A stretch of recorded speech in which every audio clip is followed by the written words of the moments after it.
Good evening and welcome to Sinsheimer Stadium in San Luis Obispo. Tonight the Blues hunt for their second straight sweep of the Orange County Riptide.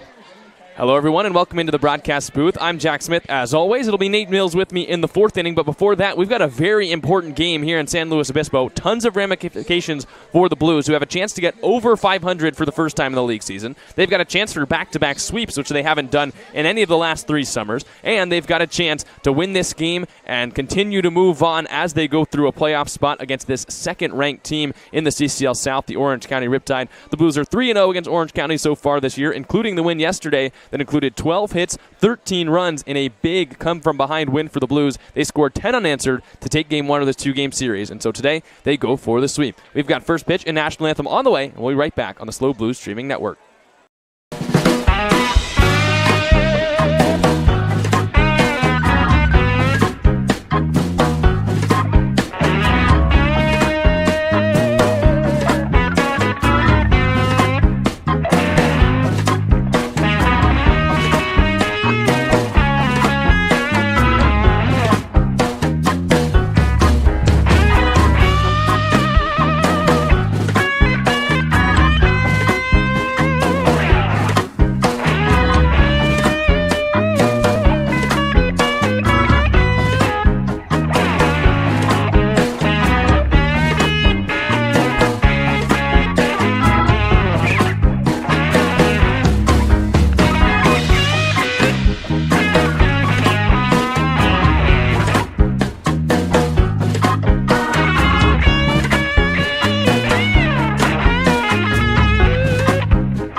First pitch is coming up in a couple of minutes here on the SLO Blues streaming network, but first the national anthem, and we'll let you take a listen. Batting cleanup, number 21, Grady Morgan. Batting fifth, number 25, Nathan Cadena. Batting sixth, number 3, Patrick Hackworth. Batting seventh, number 23, Blake Penso.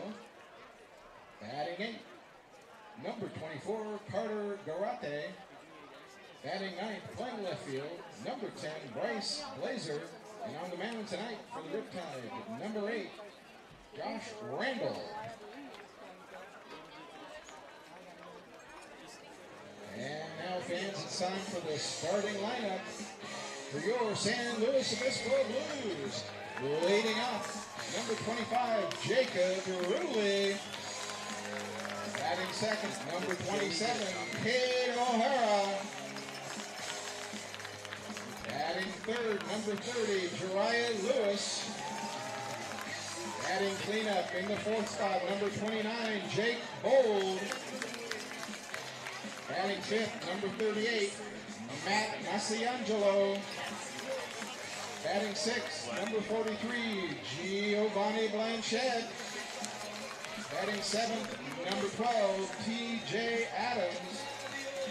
Batting eighth, number 18, Cody Darcy. Batting ninth, number 50, doing the designated hitting tonight, Darius Price.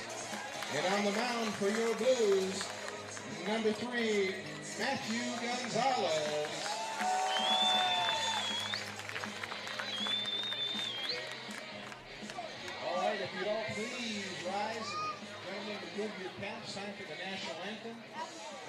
side by Kitty Vickers. Oh, say, can you see by the dawn's early light what so proudly we hailed at the twilight's last gleaming, whose broad stripes and bright stars through the perilous fight o'er the ramparts we watched were so gallantly streaming, and the rockets' red glare, the bombs bursting in air, gave proof through the night that our flag was still there. Oh, say does that star-spangled banner yet wave o'er the land of the free and the home of the brave?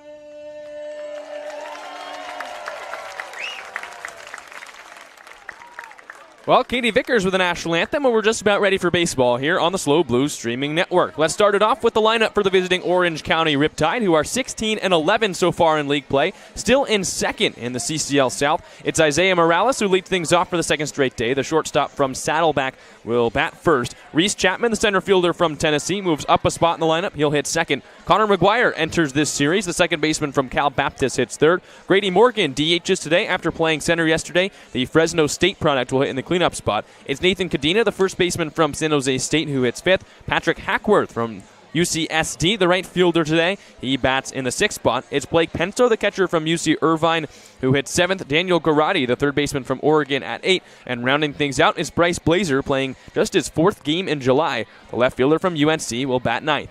On the hill today for your San Luis Obispo Blues, it's Matthew Gonzalez, the 5'9", 175-pound right-hander in the transfer portal after being at UC Colorado Springs last season, so looking for a new spot. He told me he might be close to finding one, and he's been really good for the Blues so far this summer, a 4.11 earned run average and 15 1/3 league innings pitched, 17 strikeouts to 6 walks.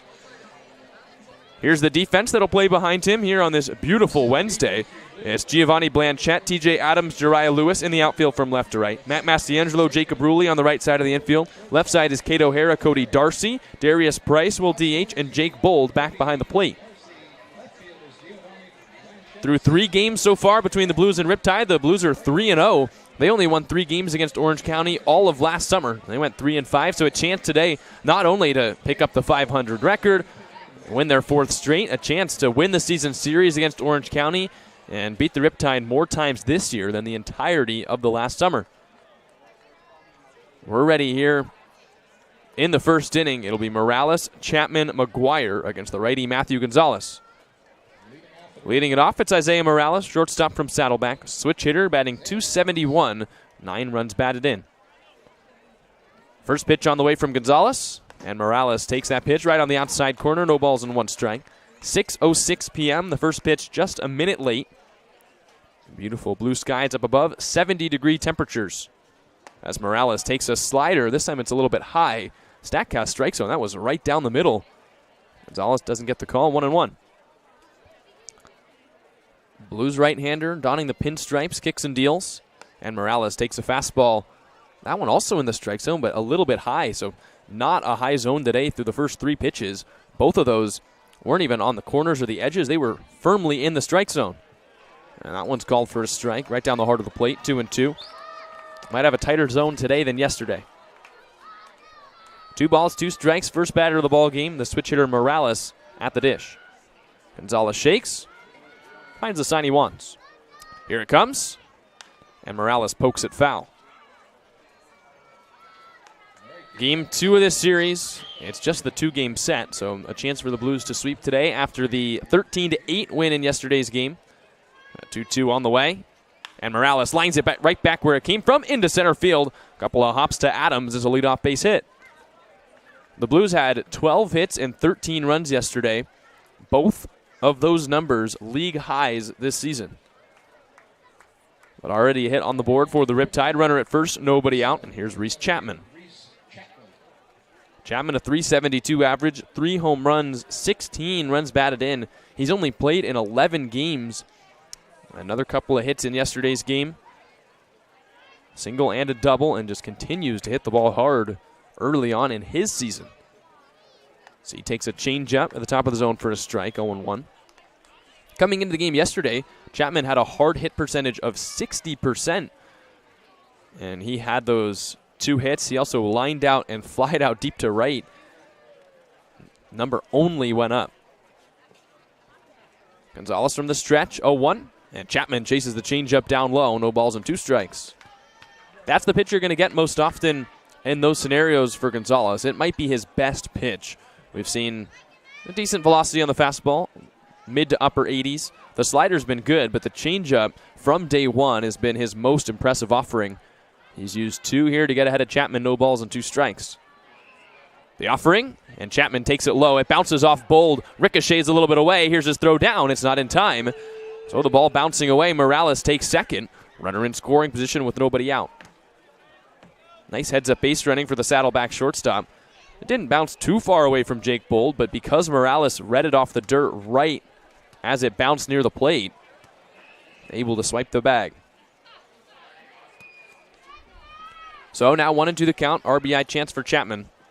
Gonzalez looks to second, brings it home, and Chapman dribbles it off his own foot. Still 1-2. And 16 runs batted in for Chapman in 11 league games is unreal. The Blues, they don't even have anyone in double digits yet, and he's only played 11 games. Chapman, as soon as he joined the Riptide lineup, has just been tearing it up. Gonzalez sets above the belt. 1-2. Bounce back right to him. He looks at third. He'll go to third, and they've got Morales in a rundown. Darcy chases him back to second. Throw to O'Hara. Now Gonzalez covering the third base bag. They throw to Gonzalez. He makes the tag. Chapman moves up to second. So good job by Gonzalez to get the lead runner, but it's basically just trading places. 1 out, and the runner's still at second. And a good job by Morales to stay in that rundown as long as possible. It allowed Chapman to advance to second base, but a good play there from Gonzalez. So 1 away. Still the runner at second. Here's Connor McGuire. McGuire, the second baseman from Cal Baptist, hitting .362 with 3 RBI so far this summer. RBI opportunity here. Gonzalez throws, and McGuire takes a first pitch changeup right at the bottom of the zone. No balls and 1 strike. McGuire, 6 foot, 195-pound right-handed hitter. Senior at Cal Baptist. There in his first season, hit .236, 4 homers, 18 RBI. 0-1. And that's lined into left. It'll fall for a base hit. Rounding third is Chapman. He gets the send. Giovanni Blanchette with a laser throw. It's a little offline, and Chapman scores. So Blanchette shows off the arm, but couldn't keep it on line. Threw right over the cutoff man. A run in to score, and it's 1-0 Riptide here in the first. So McGuire picks up his 4th league RBI. Chapman around to score, and that's where the base running from Morales staying in that rundown hurts a little extra for the Blues. Now a run in, still just the 1 out.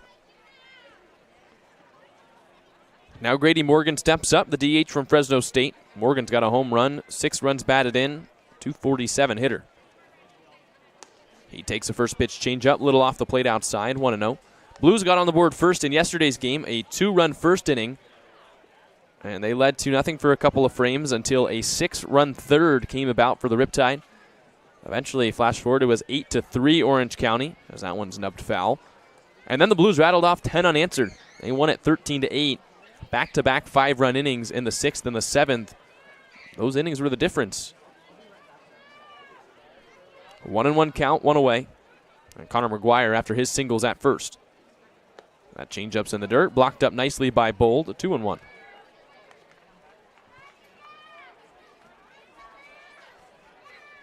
Grady Morgan, the DH from Fresno State. Tough day at the plate yesterday. Had a sac fly, but other than that, didn't pick up a hit. 2-1. Morgan chases the changeup, 2-2.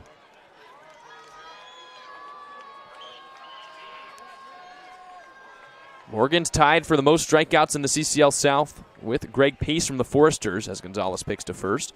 So a 2-2 count. Gonzalez could pitch for the strikeout. Could also try and get the lefty to roll over into a double play. He's certainly susceptible to the K.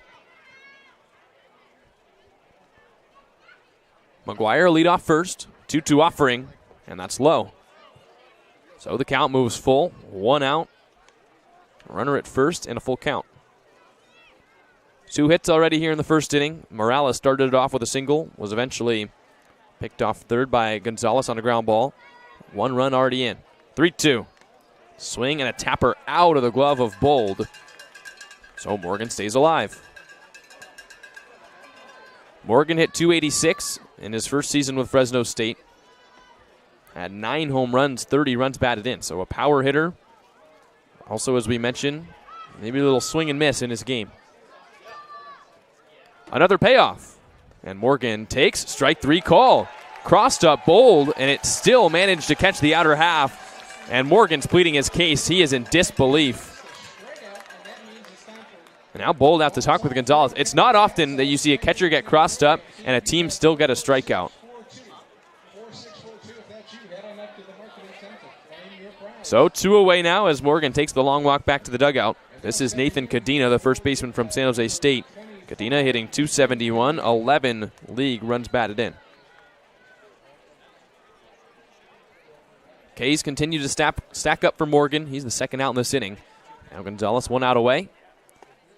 Cadena takes outside. 1 ball and no strikes.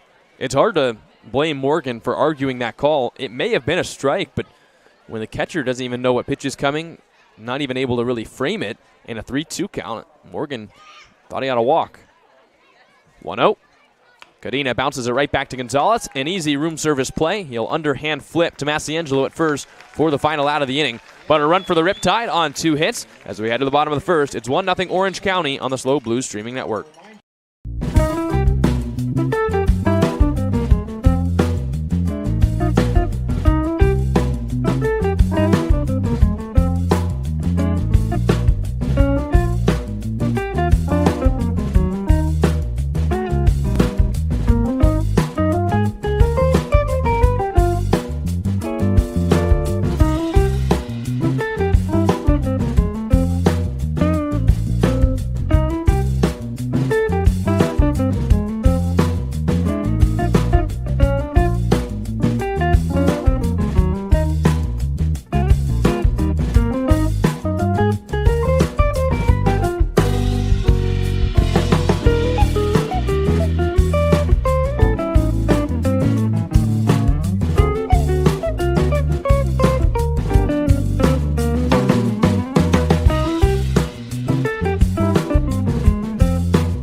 Blues trail it by 1 as we enter the bottom of the first. Here's the starting lineup for San Luis Obispo. Nin Burns gets the day off, so it's Jacob Ruley leading things off, the second baseman in today's game. Kate O'Hara, the shortstop from Texas, boosted up to the 2-hole. Jariah Lewis hits third after a 2-hit day. The right fielder from San Jose State is in the 3 spot. Jake Bold, the catcher from Princeton, returns to the lineup. He bats cleanup. Matt Mastiangelo, the first baseman, hits 5th. Giovanni Blanchette plays left and bats 6th. Then it's TJ Adams, the center fielder from Arizona. Cody Darcy, the third baseman from Arkansas State. And Darius Price, the DH from Cal Poly Pomona, that round out the bottom third of the order. On the hill for the Orange County Riptide, it's Josh Randall, the 6'4", 240-pound right-hander from the University of San Diego. He's got a 3.6 ERA so far in 20 innings pitched for the Riptide. A ridiculous 29 strikeouts to just 4 walks. So he's a strike thrower. He's got strikeout stuff, and he's working with a lead. 1-0 Riptide here in the bottom of the first as he'll face Ruley, O'Hara, and Lewis. Ruley, the .238 hitter for the Blues, plays second base today. Also 3 runs batted in at the plate so far in the league summer. Played last season at CSU Bakersfield. He's in the transfer portal. 0-0. And Ruley pops it up foul. So it'll be Ruley, O'Hara, Lewis for the Blues here in the first, trailing by 1.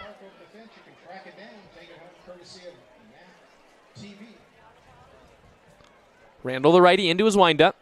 And Ruley takes an indoor breaking ball. It's in there for a strike, 0-2. 82 miles an hour, almost a front door slider. Ruley will step out, readjust the batting gloves.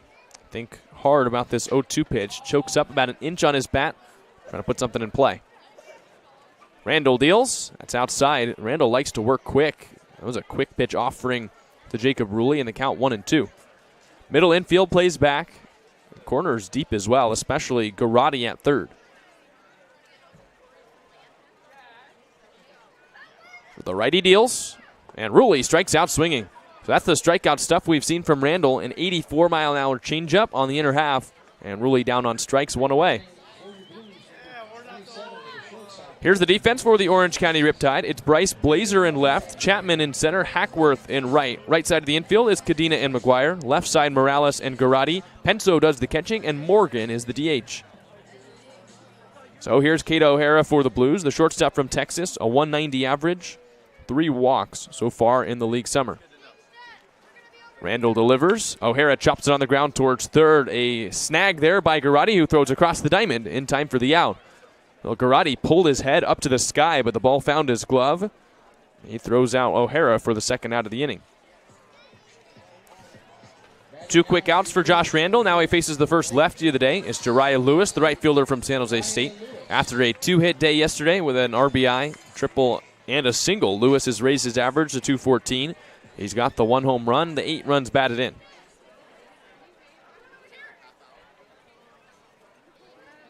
First pitch. Lewis takes a fastball in the outer half, 94 miles an hour from Randall.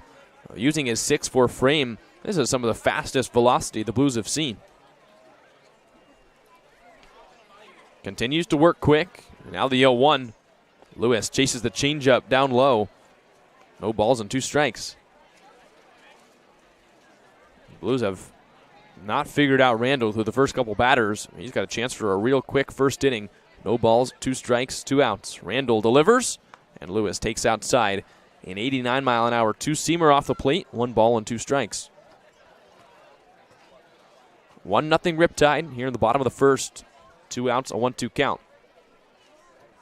And that pitch is a little bit low. 2 balls and 2 strikes. That fastball, again, 94 miles an hour. He's going after Lewis with nothing but the hard stuff. The 2-2 home. Lewis bounces it foul down the first base line. The catcher Penso out to make sure it stays foul. So the count's still 2-2. That fastball was 93. It was 2-seam tail way out of the zone, and still Lewis chased at it. The wicked arm side run. And as we've already talked about, extreme speed. Another 2-2.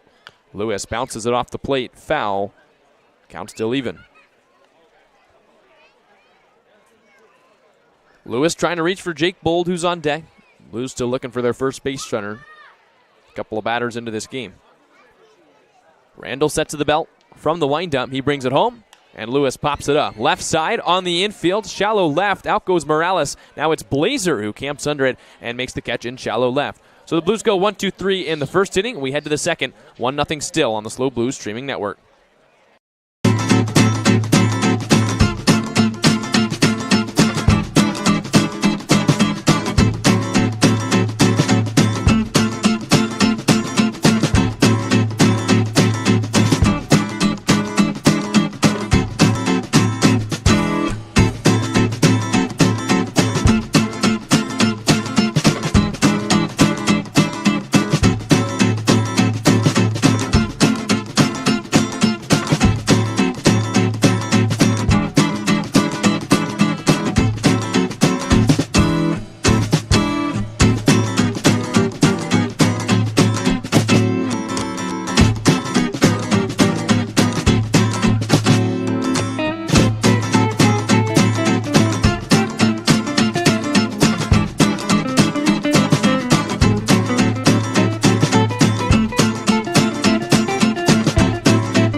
Top side of the second here at Sinsheimer Stadium. Still the 1-0 Riptide lead. It'll be Hackworth, Penso, Garotti coming up here against Matthew Gonzalez. 1-0 Riptide lead, and the first pitch is a little high to the right fielder from UCSD, Patrick Hackworth, who's hitting .271 with 6 runs batted in. 1-0 home. Hackworth pops it up straight back and out of play. Jake Bold watches it over the netting towards the fans. They count no 1 ball and 1 strike. So Gonzalez gave up the 2 hits in the first, the 1 run. Trying to settle down here. Second inning of work. And Hackworth nubs it on the ground towards third. Darcy right near the third base bag. Slings the throw across in time for the out. So 1 away in the second as Hackworth is retired. Here's Blake Penso. Nice play there from Darcy. It was a weird ball. Almost a cue shot. Like when you hit it wrong in pool and the ball just kind of spins. It was doing that horizontal rotation all the way to Darcy, but he stayed in front of it. Had to make the long throw, but had plenty of time to get the right fielder. And now it's Penso, the catcher from UC Irvine. .282 average, a home run, 6 runs batted in for the righty. Penso takes a first pitch breaking ball on the inside corner. No balls and 1 strike. Blues on a 3-game win streak, trailing it here early in this one as Penso swings at this breaking ball. No balls and 2 strikes. In fact, the Blues' 3-game win streak is the longest win streak for any CCL South team. This is a point of the season where the teams are kind of tearing themselves apart to get to the playoffs. That one's a little high, 1-2. Pitching running out for basically every team, and now it's going to be about who can adjust the best down this last couple week stretch. 1-2. Penso takes outside. The Blues are looking to add some pitchers. The roster freezes on Friday, so after Friday, no more additions for any team in the league. So got to get the pitchers signed quick. 2-2 offering. Penso rolls it foul. But you get to the point in the summer where these teams have seen each other a handful of times. Some of the best players maybe hitting their innings limit, heading to Cape Cod, anything like that, that the league becomes super competitive as Penso breaks his bat on a ground ball foul down the third base line. He'll go grab a piece of new lumber. So it's just a testament that the Blues, who have been able to win 3 straight games, the sweep over the Barons, and then the win yesterday night against the Riptide, no other team right now is winning consecutive games all that often. You have the Foresters on a 2-game losing streak. The Riptide came in here and lost yesterday after splitting a series with Santa Barbara. It's hard to win at this point in the season consistently. Another 2-2. Penso takes low. So Gonzalez had the right-handed hitter 0-2. Now the count full. 1 out here in the second inning. Already a 1-0 Riptide lead. The righty kicks and deals.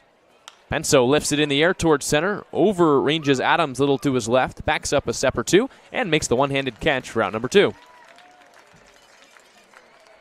Blues trying to make it 4 games if they're able to come up with a win in this one.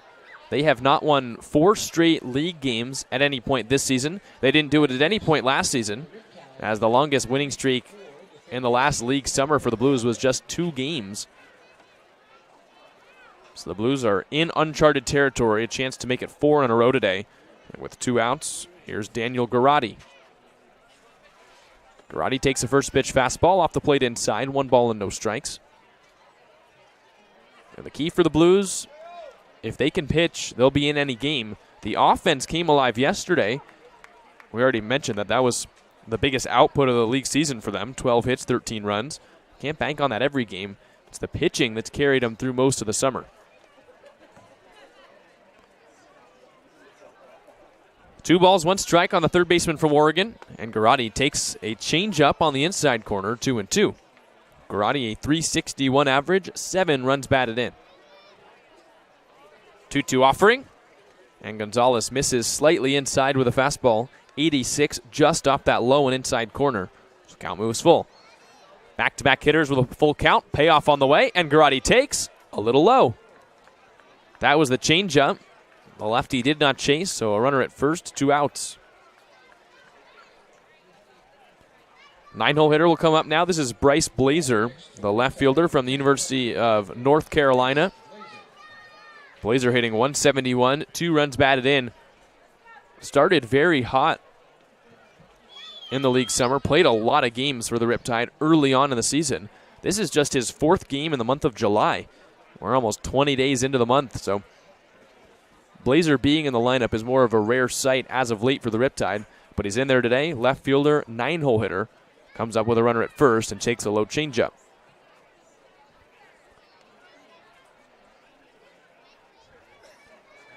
Another excellent crowd on hand here at Sinsheimer Stadium. We had 1,300 fans here yesterday on a Tuesday, and again, just about every seat is filled. 1-0. Blazer pops it up, foul and out of play, over the fans and almost out of the stadium. As now the kids realize where the ball is, they chase after it. Someone will end up with a souvenir. Gonzalez picks over to first, but that's where Garrotti dives back in. We're getting to the point of the summer where the fans trying to squeeze their last Blues home game in before everyone's got to go back to school in a month or so, before the season's over. The Blues want to get back in, get their fans to the games. Pitch is inside. Garrotti takes second base. That pitch was nothing there for Jake Bold to do with it. 2-1. So runner in scoring position, 2 outs here in the second. Bryce Blazer, an RBI opportunity, has just 2 so far this season. That's Gonzalez. Looks back the runner at second, brings it home. And Blazer hits a high drive to center in the park as TJ Adams broke back, now comes in, and he makes the catch on the lofty fly ball. So Gonzalez the scoreless second. We head to the bottom half of the inning, 1-0 on the SLO Blues streaming network.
Four, 5-6 for the Blues coming up here in the bottom of the second. 1-0 Riptide lead. It'll be Bold, Massiangelo, Blanchette against Josh Randall, who had an excellent first, as this time Bold wraps it foul. No balls on 1 strike. Randall struck out Rulli to start the game, got O'Hara to ground out on 1 pitch, and then eventually got Lewis to pop up to left, working that 94-mile-an-hour fastball. And I think Jake Bold got the 90-mile-an-hour fastball that time, hit it off the end of the bat. He's shaking out his hand. The Blues will have to work around some velocity here against Randall earlier in this game. 0-1 on the way. Bold takes outside. 86-mile-an-hour hard slider. Not quite the loopy slider that we have seen from some pitchers that have come in. Randall keeps the velo on that pitch too. Uses it again, misses low. 2 balls and 1 strike. So not only do you have Randall, who's big and throws hard, but he's also able to work quick. So it's almost like the velocity and the speed at which he throws takes more of a toll. Bold wraps us on the ground, diving stop by Garrotti. He gets up, throws high, but it's in time to get Bold at first. And when your defense plays like that behind you too, it's easy to have success. Nice play there by Garrotti to start the inning. Here's Matt Massiangelo. Well, we learned today that Massiangelo, like his former CSU Bakersfield teammate Jacob Rulli, both them in the portal. So we've been calling them road runners all season, but they're trying to find new homes as well. Massiangelo, the two-way player who has excelled with the bat so far for the Blues. .333 average, 8 runs batted in, trying to find a new school as well. Oh. He swings and misses at the fastball. 93 past the bat. No balls and 1 strike. Massiangelo, we've seen him play left. We've seen him play right. Playing first today. He's also pitched, and not just in a position player kind of way. Got that sidearm delivery, trying to make it work with his arm too. So he shoots this one foul.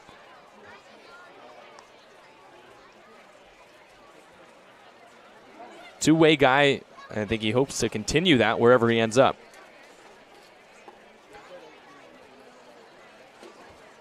Randall waiting for Massiangelo to step back into the box. The Blues taking a little bit more time this inning.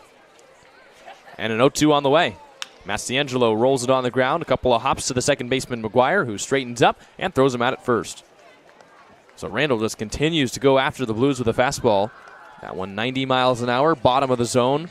And Massiangelo rolled it over for out number 2. Here's Giovanni Blanchette, the left fielder from the portal. 222 average, 4 runs batted in. The former St. Mary's product.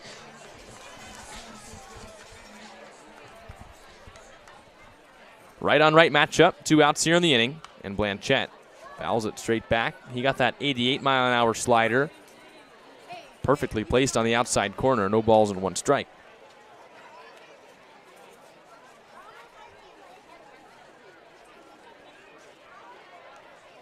Oh, 1. That inside slider right there for a strike. Blanchette, who bent back, thought it was going to hit him. Ended up catching the strike zone. And another hitter that Randall's ahead of, 0-2. Blanchette steps in. Randall back atop the hill. And a quick 0-2. Blanchette hit on the back. 95 miles an hour right to the back of the bell. That's the first base runner for the Blues. Ouch. So in an 0-2 count, Randall loses Blanchette.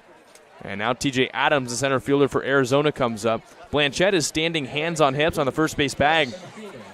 I can't tell if he's hiding that it hurts or maybe he didn't, but took it like a champ. 95. And the hit by pitch. And now Blanchette at first. 2 outs in the inning. Here's TJ Adams.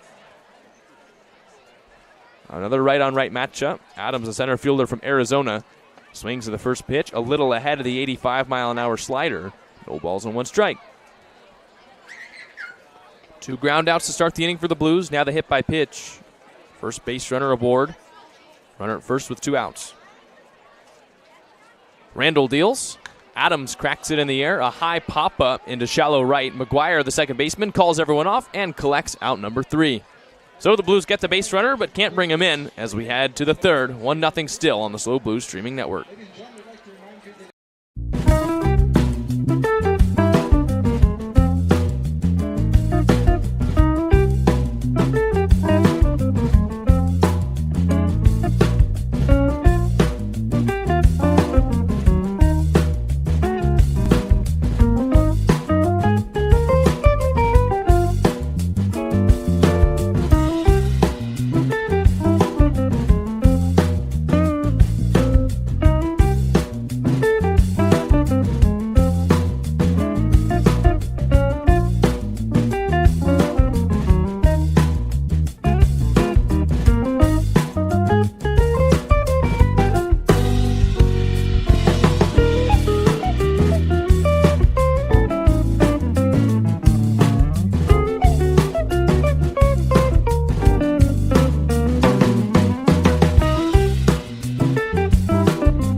Top of the order here in the top of the third. No ball, 1 strike count on Isaiah Morales, the shortstop from Saddleback. Morales started the first inning with a single, was eventually out at third base as he tried to advance on a fielder's choice. A 1-1 count here on the switch hitting shortstop. So Morales now hitting close to 300. He's got 9 runs batted in, facing Gonzalez for the second time. Gonzalez gave up 1 in the first, a scoreless second, working the second time through the order, and Morales wraps it on the ground. Ruley comes in at second, fields it on the grass, and throws him out at first. So first batter down here in the third inning. Now it'll be Reese Chapman. Chapman hit that fielder's choice. It was a ground ball right back to Gonzalez. He was able to get Morales trying to advance from second to third, so a nice heads-up play. But then Chapman came in to score nonetheless as McGuire, who's on deck, singled him in. That's how the Riptide put up their 1 run. Center fielder from Tennessee, second time up, and the Blues just trying to keep him at bay. He has just dominated the entire league. Sliders outside. Had the 2 hits yesterday, and the 2 outs that he made were loud pieces of contact. A line out to short. He also hit nearly 360-foot fly ball to the track and right. Gonzalez deals 0-1.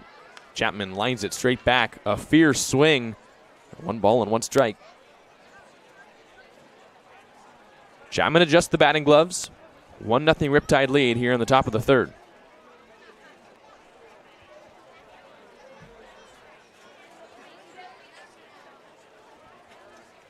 The righty deals, and Chapman takes the changeup low. He's also got a good eye. That's one of the things we've noticed through now 1 game and a couple of plate appearances here in this one for Chapman.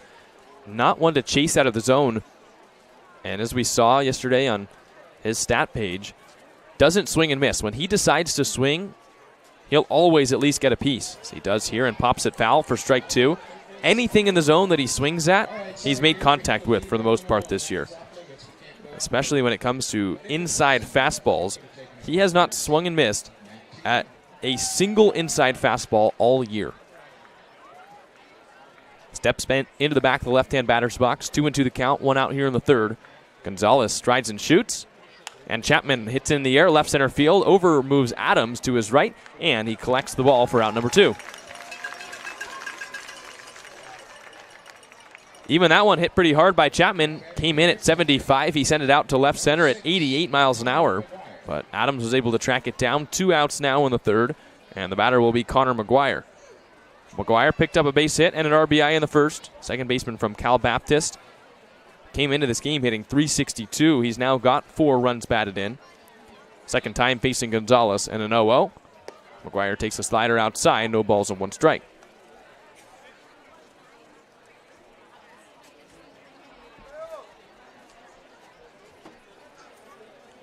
.0-1 on the way. McGuire takes the slider. It's a little bit high this time. 78 miles an hour. A lot of tilt. Some horizontal break for Gonzalez, but he misses just a little bit high with it. 1-1. So the righty kicks and fires. McGuire rolls it foul through his own legs, back to his own dugout. 1-2. Chance for Gonzalez to work his first 1-2-3 inning. First 2 frames. Faced 9 batters. Here, 1-2 count, 2 outs. He delivers, and he misses inside with a slider. 2 balls and 2 strikes. 19 inches of horizontal break on what could have been a front door breaking ball for strike 3. Here's the 2-2, and that's outside. We saw Gonzalez in a game earlier this season throw a slider that broke 24 inches, 2 feet across the plate for a strike. Payoff pitch, and McGuire lofts it foul. Yesterday's game was 4 hours. I feel confident in saying I don't think that's going to happen today. Both of these pitchers work incredibly quick. As Gonzalez back atop the hill, his 3-2 is flown foul again. You got Randall on the other side, who has faced 7 hitters, retired 6, throws 95, and works just as fast. Gonzalez trying to match his pace, looking for the 3rd out here in the 3rd inning. He shakes. Now another 3-2. That pitch is inside, so it's a 2-out walk. McGuire reaches. Here's Grady Morgan.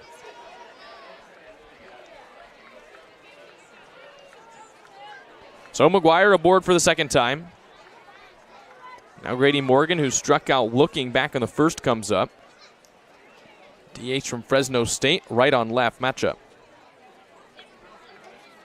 Now batting number 21, Grady Morgan. Gonzalez back in the stretch, third base side of the rubber. He picks to first, and McGuire stumbles back in, taps the inside of the bag. McGuire does not have a stolen base. He has not even tried to steal one so far in league play.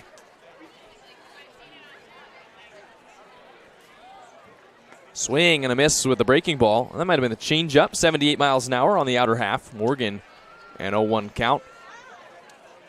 Morgan now 21 strikeouts in league play, most on the Riptide by a wide margin, most in the CCL South. 0-1. So he takes this slider for a strike, and he's quickly behind in the count, 0-2. He's got the power, but a lot of swing and miss. I stand corrected, not 21, 27 strikeouts now. Gonzalez trying to make it 28 and this third. The 0-2 home. Morgan strikes out swinging. So Gonzalez, 2 Ks, both of Grady Morgan. And so we head to the bottom of the third. Still 1-0 on the SLO Blues streaming network.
Eight 9-1 here for the Blues in the bottom of the third. It's a 1-0 Riptide lead. And Josh Randall, who stays out, will face Cody Darcy, Darius Price, Jacob Ruley here on the SLO Blues streaming network. Blues still looking for their first hit. They've had one base runner so far. It was when Giovanni Blanchette was hit in an 0-2 count last inning. First pitch on the way to Darcy is in there for a strike. 83-mile-an-hour breaking ball. And while the zone has not been too high today, it certainly is wide on that side of the plate. Inside to righties, outside to lefties, as Randall tries it again and misses inside. We've seen a handful of strikes, especially when Randall's on the mound, that are about a half of a foot off the plate on the StatCast strike zone on that side of the plate that have been called for a strike. 1-1. Darcy lines it into center, sinking quickly. The shortstop Morales out, but it bounces into center field. First hit for the Blues, and Cody Darcy leads off the third with a single. Got on the hands of Darcy, a 92-mile-an-hour fastball, but strong enough hands and a little bit of luck involved. 63 miles an hour off the bat, but the Blues have a base runner, first hit of the game, and here's Darius Price. Darius Price having a league season to forget so far for his standards. He's been great in non-league play, but just has not been able to figure out CCL pitching. 0.59 average, a run batted in for the Cal Poly Pomona DH as he lofts this one down the right field line. It falls just foul. Maybe a foot, probably less, but strike number one. That fastball 90 miles an hour, bottom inside corner, and Darius Price did the same thing Darcy did, just kind of fisted it in the air. 59 miles an hour off the bat, but it was almost extra bases. Just happened to land a little foul.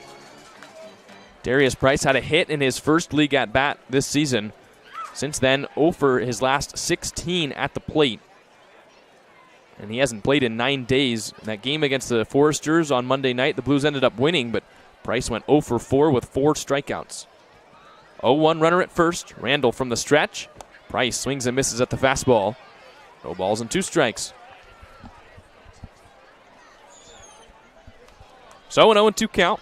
Darius Price with the leadoff hitter, Jacob Ruley, standing on deck. Darcy gets his leadoff first. Randall has continued to work quickly even from the stretch. He picks to first. Darcy dives back in. Middle infield double play depth. It's Morales at short, McGuire at second. Trying to turn a double play. Erase the base runner for the Blues. 0-2 on the way. Randall pitches and Darius Price fouls it away. When Randall works so fast, it's hard to get the words out. Not only does he throw 95, it's just every time he's on the hill, he's ready to throw. Doesn't take many looks over to first, just trusts his stuff, and he's going right after the Blues. 1-0 Riptide lead. Blues are runner at first, nobody out. Price takes his time, gets back in the box, right in the back of the right-hand batter's box. Randall delivers, and Price lifts it in the air, shallow right. In comes the right fielder, Hackworth. Still ranges in as he crosses the shadow. He makes the catch for the first out. So Price retired. Now back to the top of the order for the Blues. It's Jacob Ruley. Ruley struck out to start the game. He's 0 for 1. Second baseman today for the Blues. Ruley had a day off in yesterday's game, so he's back in the lineup. Dean Traynor giving Nin Burns the day off today. So instead of Burns leading off, it's Ruley leading off. Speed again at the top of the order for the Blues, and Ruley has gotten the bat going a little bit. Trying to figure out Randall now the second time through for the Blues, and Darcy's picked off. He stands up, he can't believe it, and now Dean Traynor out to argue. It didn't even look like it was an A move from Randall, but he caught Darcy off guard, and he's picked off first.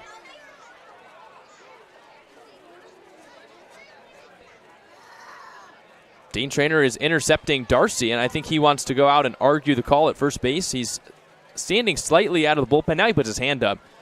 He's just not even listening to the umpire. And an angry Dean Traynor in the third.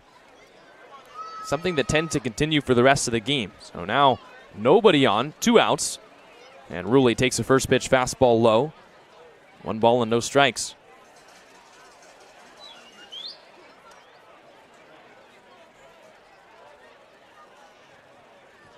.1-0 on the way. Ruley takes a strike. That's the slider. And it seems like Randall's slider's at its best when he's going front door with it. And there's not many pitchers that you can say can do that. Really, that's a pitch that happens by accident sometimes. Hard to replicate and repeat. Randall's been good with it on that inside corner. He deals in a fastball at 93, fouled away. 1-2. I mean, a hitter's standing up there. Any pitch that comes inside, they think it's going to hit him with his kind of velocity. They want to get out of the way. Just bending right back over that inside corner. And when you have to be wary of that pitch, really hard to catch up to 95. 1-2 the count on Jacob Ruley. Blues hitters taking more of their time, second time through the order, as Ruley takes a little off the plate outside. 2-2. Randall thought it was strike 3. I think Ruley almost thought it was strike 3. 94 right on the black. 2-2 offering. Ruley takes low. So the count moves full. Ruley a chance to reach. It's Kate O'Hara on deck. Blues would love to get Ruley's speed on the base paths here, try and start something with 2 outs. Payoff on the way. Back to the fastball, and it's another walk. So they pitch a little bit inside to Jacob Ruley. Draws the base on balls. Now it's a runner at first with 2 outs. And you want Ruley's speed on because he's a chance to steal himself into scoring position. Ruley tied for third in the CCL with stolen bases. He's a perfect 12 for 12. Here's Kate O'Hara, who grounded out to third his first time up. Saw 1 pitch from Randall and bounced it on the ground the other way. Runner at first with 2 outs. Randall sets, glove held at his belt, brings it home. And O'Hara swings and misses at the slider. 0-1. So we'll see whether the Blues want to send Ruley. I feel like with Randall's skills on the hill, base runners might be at a premium. They've already been picked off once in this inning. Not sure if they want to hand the Riptide another out. Right there on the outside corner with a fastball. No balls and 2 strikes. And if they were going to send him, this would be the count to do it. 0-2, 2 outs. Randall set again. He deals, and O'Hara cracks it foul. Randall's got the velocity. The command with the fastball hasn't been excellent. There's been a lot of ones that are right down the middle, either vertically or horizontally. But when you have that velo, you can kind of just let it eat. 0-2. It's a fastball, and it's popped up into shallow center. Out goes Morales, the shortstop. He calls everyone off and makes the catch himself for the final out. Another base runner for the Blues with 2 away, but nobody across as we head to the 4th. It's still 1-0 on the SLO Blues streaming network.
One 0 Riptide lead here on the top of the 4th, and it's Nathan Cadena to lead things off against Matthew Gonzalez, who works from the windup and delivers. And Cadena takes a fastball on the outside. I'm Jack Smith. I'm joined by Nate Mills here now in the 4th. And Nate, it seems like after a high-scoring game yesterday, runs might be a little harder to come by in this game. Cadena drives it out to center. Adams and Blanchette converge, and it's the center fielder Adams who makes the catch for out number 1. Yeah, runs might be coming out of premium. Josh Randall looking really nice on the mound today. Some of the highest velocity the Blues have seen all summer. After an offensive performance last night, coming alive in the later thirds of that game, they got a challenge coming right out of the gates with the hard-throwing right-hander. Sitting 93, 95, unheard of even at the Division I level. Well, Randall, an all-star for good reason, came into this game with the 29 strikeouts in 20 innings, and he's been dominant yet again. Another fly ball to TJ Adams, this one off the bat of Penso, and that's out number 2. And Gonzalez, outside of the run that he allowed in the first, maybe not quite as dominant with the stuff, but he's been matching him step for step since that first inning. Well, and actually the curveball, I think, has been working well for Gonzalez and getting a lot of swings and misses here with the Riptide hitters. He's got the 2 strikeouts, both going to Grady Morgan. But I think that's a pitch he's going to be going to a lot today. And I also want to talk about the tempo of the work. Gonzalez matching the speed of Randall as well, getting into the mitt quickly. First pitch to Penso is off the outside corner. I think both pitchers understand their assignment. The game yesterday went 4 hours, and no one wants to be here that late again. It's just a ton of feel coming off the hill right now. 1-0 on the way.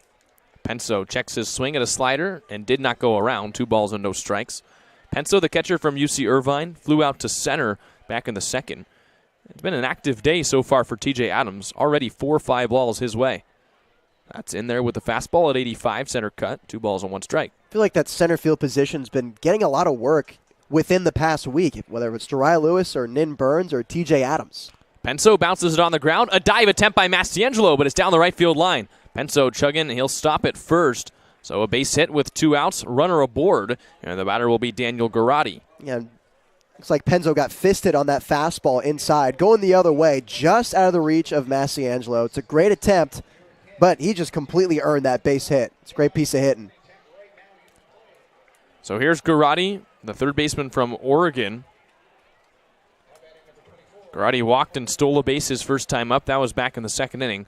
Now comes up with a runner at first and hits another fly ball to center. Hey, did we say that this inning? Yeah, how about 3 fly outs to TJ Adams, and Gonzalez runs off the mound, gets out of the 4th scoreless. We head to the bottom half of the inning, still 1-0 on the SLO Blues streaming network.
Jariah Lewis coming to the plate to lead off this inning for the Blues.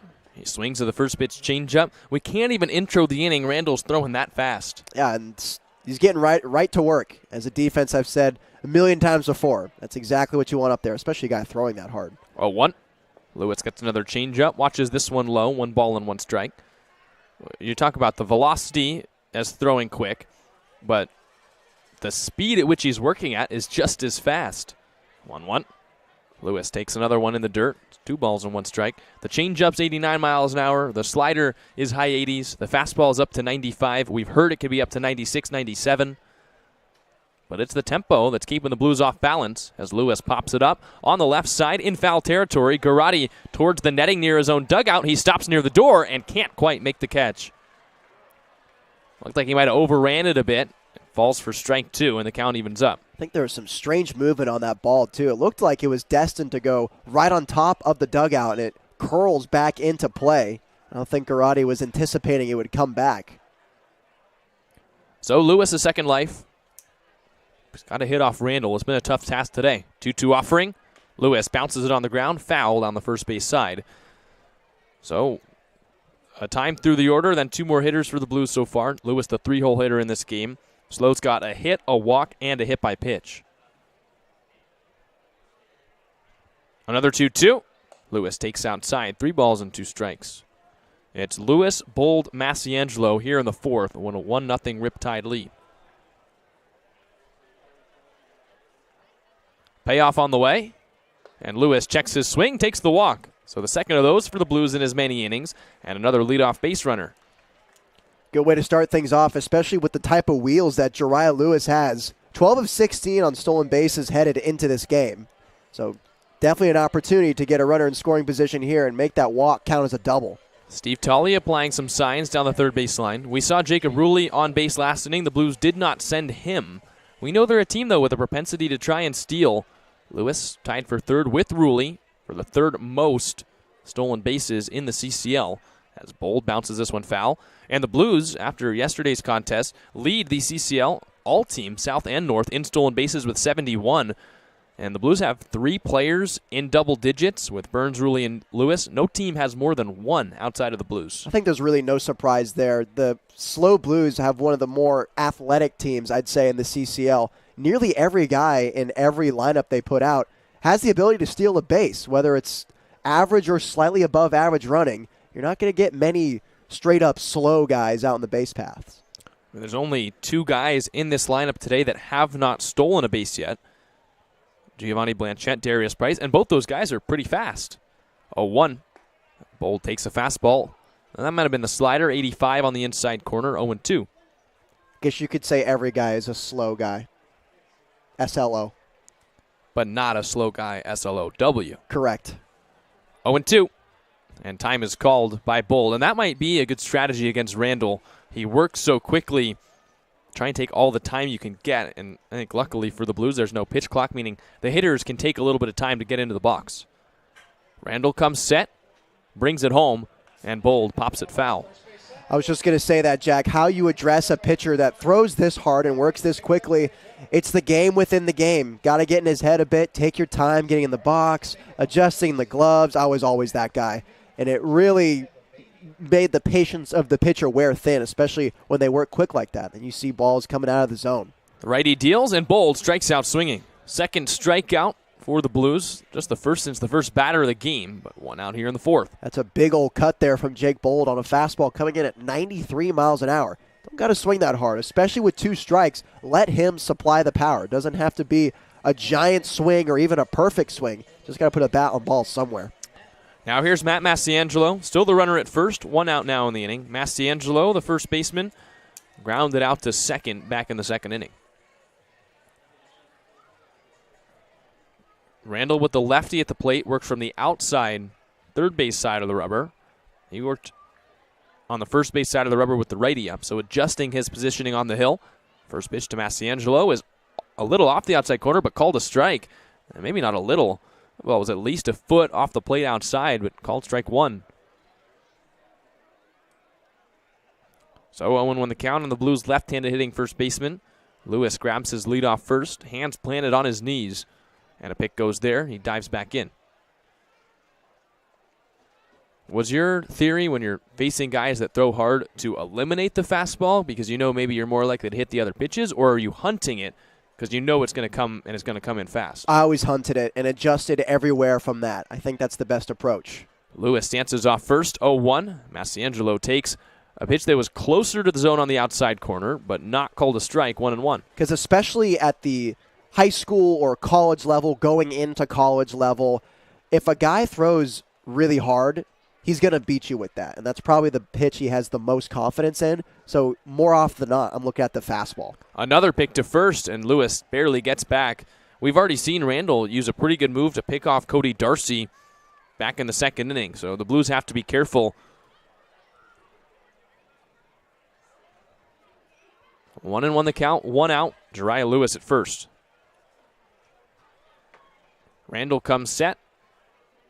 Now comes home. And Massiangelo takes the slider off the plate. 2 balls and 1 strike. Massiangelo, a guy that's been swinging the bat well ever since Conejo. Another nice hit in yesterday's contest. Up to 8 league runs batted in now. Came into today hitting .333. 2-1 on the way. He takes outside. 3 balls and 1 strike.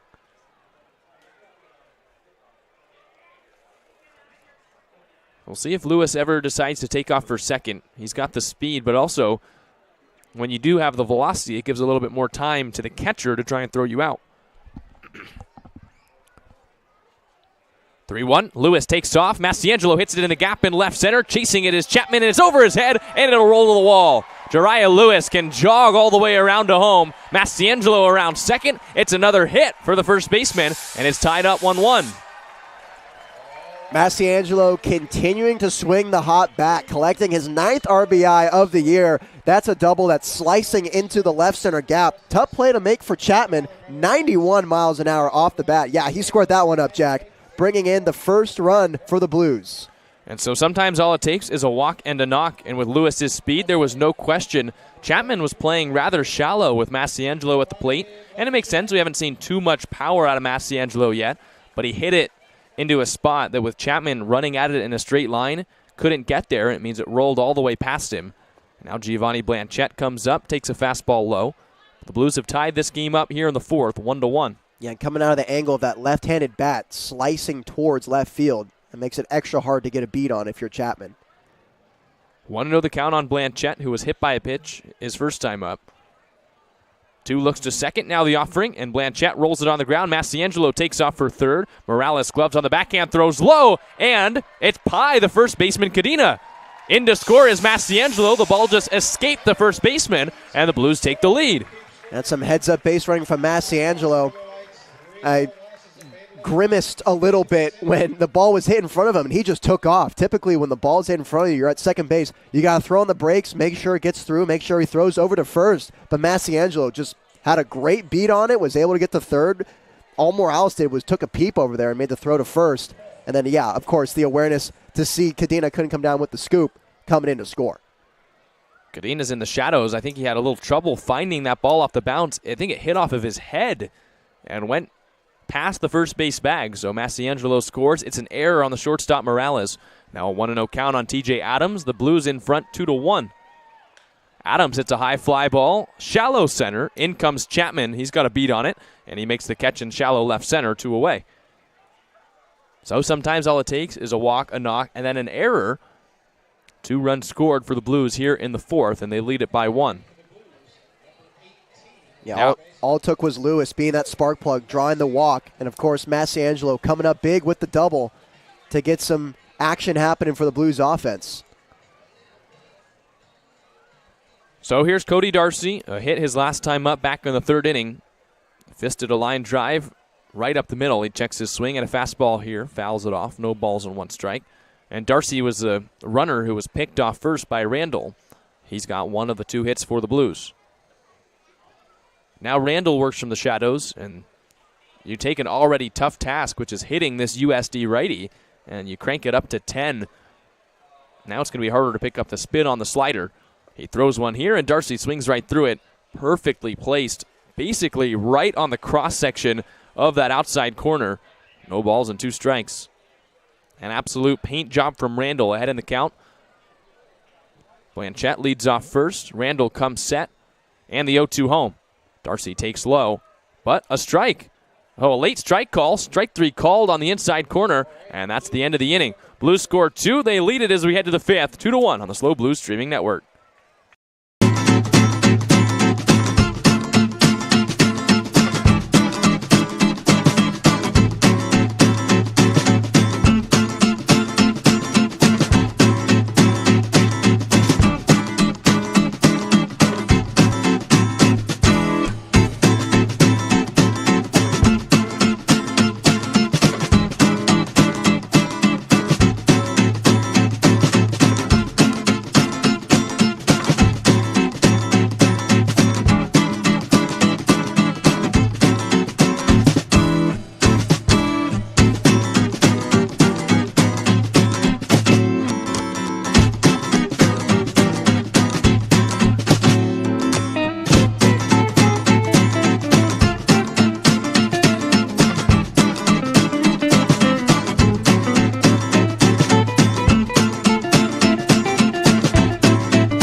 Blues are in front for the first time today. It's 2-1 here in the top of the 5th, and Matthew Gonzalez heads back out. He'll face 9-1-2 in the Riptide order, starting with Bryce Blazer. Then it's Isaiah Morales, Reese Chapman.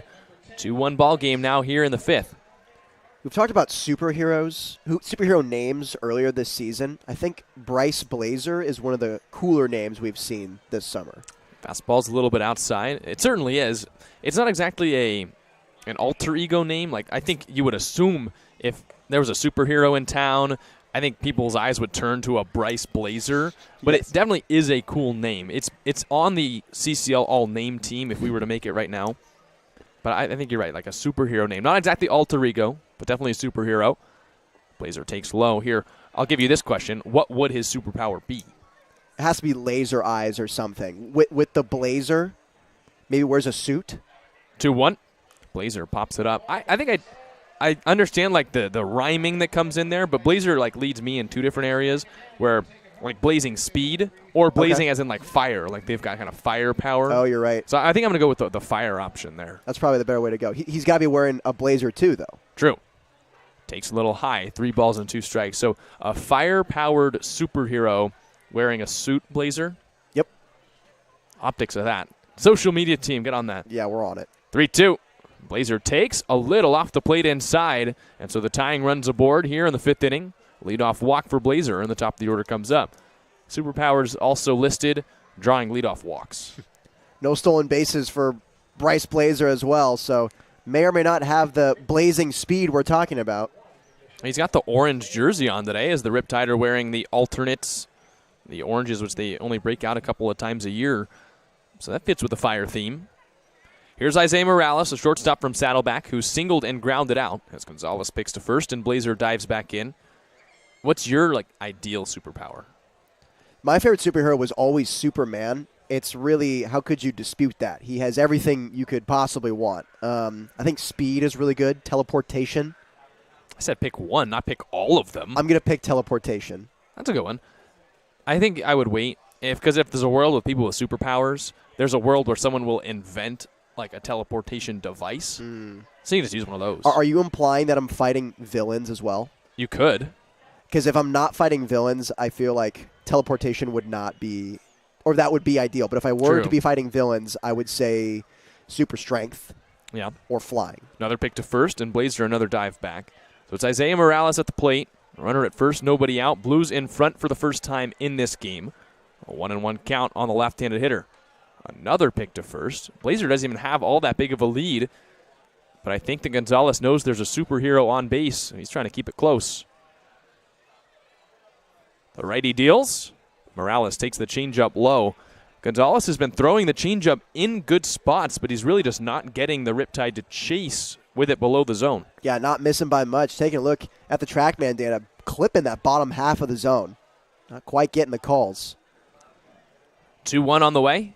Morales takes that one. It's in there for a strike. 77 right on the inside corner. 2-2. Now that one is hitting. That's that curveball that's landing in there low and in to left-handed hitters. That's been working all day for Matthew Gonzalez. Gonzalez looking for the first out here in the fifth, working with a newly minted lead. 2-1 Blues. And another pick to first. Blazer again a dive back. That orange uniform might be a little bit more brown after this inning. 2-2. Gonzalez sets and time is called.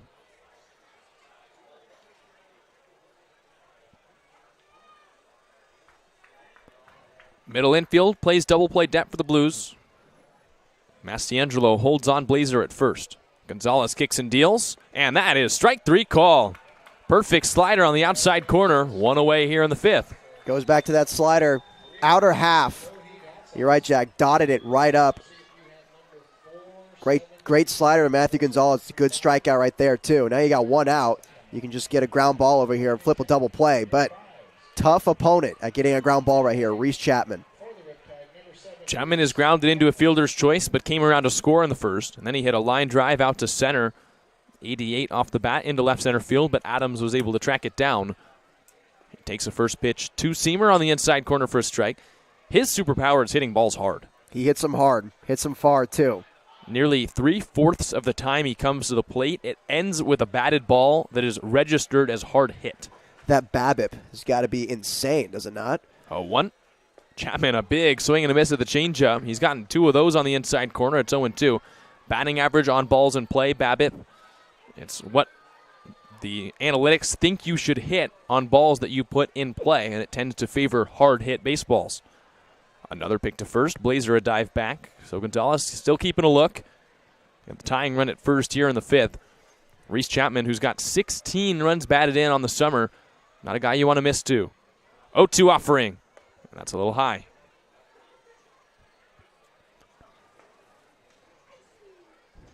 Chapman 0 for 2 today. Had 2 hits yesterday, the single and the double. Also had a walk, and his 2 outs were a line out and a deep fly ball to the track in right field. Got to be careful with the lefty at the dish. 1-2 on the way. Chapman bounces it on the ground. Mastiangelo waits, throws to second. The relay back to first. It's a little wide, and it's off the Blues dugout. So Chapman beats it out to first. He'll stay there. The Blues get the lead runner, 2 away, and the runner's still at first. Looks like Mastiangelo had some trouble getting a grip on that baseball before throwing over to O'Hara at second base. It took a little too long. O'Hara had to rush. Reese Chapman was already pretty much at the bag. That's where you see the rush throw going into the dugout. He also fielded it right in the kind of line of sight that would have been to the back of Bryce Blazer, the runner at first. So I think he also had to take a little bit of a step in to make sure he could make the throw without hitting Blazer. So the Blues not able to turn 2. Here's Connor McGuire, who checks his swing, fouls it straight back. But all things told, Gonzalez 3 times through against Chapman has handled him pretty well. 0 for 3, 2 fielder's choice ground outs and the fly out. 2 away now, runner still at first here in the fifth. If you were to silence one hitter on this lineup for OC, it would be that man, Reese Chapman. Gonzalez sets and delivers, and McGuire takes a front door breaking ball for a strike. 73 inside corner. No balls and 2 strikes. So Gonzalez, who's working with the lead for the first time in this game, a strike away from getting out of the fifth and bringing the Blues back up. The righty, working from the middle of the rubber, comes set. Glove held just above his Navy belt. He kicks and deals, And McGuire rolls it on the ground to third. Darcy, a long run, ranges over, slings it across. A scoop by Mastiangelo, and he got the bag for the out. Connor McGuire checks his helmet. He's the final out here in the fifth. And we head to the bottom half of the inning. Still 2-1 Blues on the SLO Blues streaming network.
(9-1-2) for the Blues here in the fifth, a 2-1 lead as Darius Price takes a fastball in the outside corner from Randall. No balls and one strike. It's Price, Ruley, and O'Hara with the Blues up by a run. Randall's fifth inning of work. He's given up the 2 hits, 2 walks, a hit by pitch as Price lifts this one foul down the right field line. The velocity still going strong for Randall. He'll continue to work at the tempo. That fastball was 91. Got Price to pop out to right his first time up, and this time he takes a slider low, 1 ball and 2 strikes. I think with 2 strikes, it's extra important that you take your time getting back into the box. 1-2. Price strikes out swinging. A perfect slider at 86, and that's out number 1 here in the fifth. And there's not a lot of mental preparation you can do that will get you ready for that slider that Darius Price just saw. A ton of break on it, and coming in at some high velocity too. Don't see a lot of sliders at 86 at this level. Well, the Blues only have 2 hits now. The 12 hits they had, Nate, yesterday were the most they've had in a single league game. Same with the 13 runs. So the hitting output was at an all-time high this summer for the Blues yesterday. They scored 10 unanswered runs to win it. Now third time through the order against Randall. Jacob Ruley swings and misses. No balls and 1 strike. And a light switch was flipped on for the Blues last night in the 6th inning. All those hits coming in. Not exactly sure what was going on in the dugout, but just decided to just get guys on base. Ruley spins out of the way of the 0-1 slider that's a little bit inside. 1 ball and 1 strike. You're right, back-to-back 5-run innings, 6th and the 7th. Almost all the hits came in that inning. So the Blues don't have to fret. They only have the 2 hits yet, as it was really the bullpen yesterday that gave up the majority of the hits to the Blues. 10 hits across those 2 innings as well as the 10 runs. 1-2 on Ruley. Randall from the windup, and he struck him out. Ruley climbs the ladder, strikes out for the 2nd time today, and now there are 2 outs here in the 5th. 92 miles an hour, not giving Ruley much time to think, reacting to the fastball. You see it up in the zone as a hitter. It's incredibly enticing. You want to go after it right away. Your brain can't even register to pull back on the swing.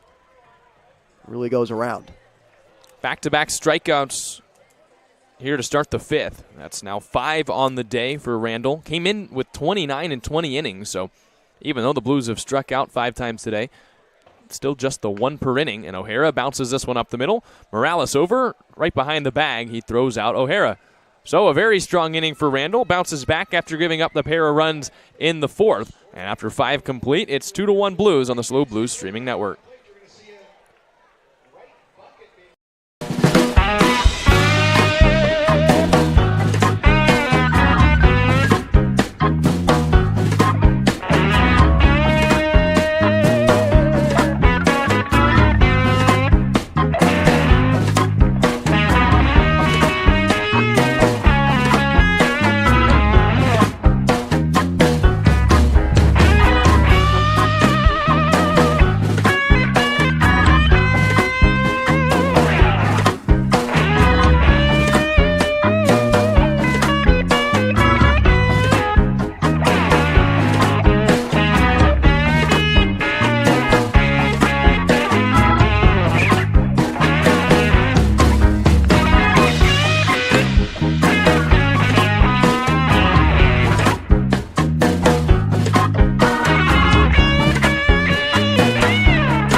hotline.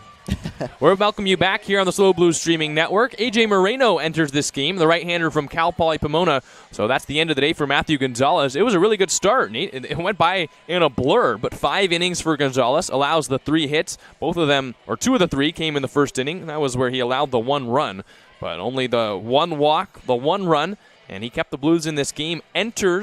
Exits with the Blues up 2-1. Yeah, and we've talked about the length that we're needing, the SLO Blues are needing from their pitchers, and not a ton of length here, just going 5 innings, but certainly efficient, just allowing the 1 run and the 3 hits.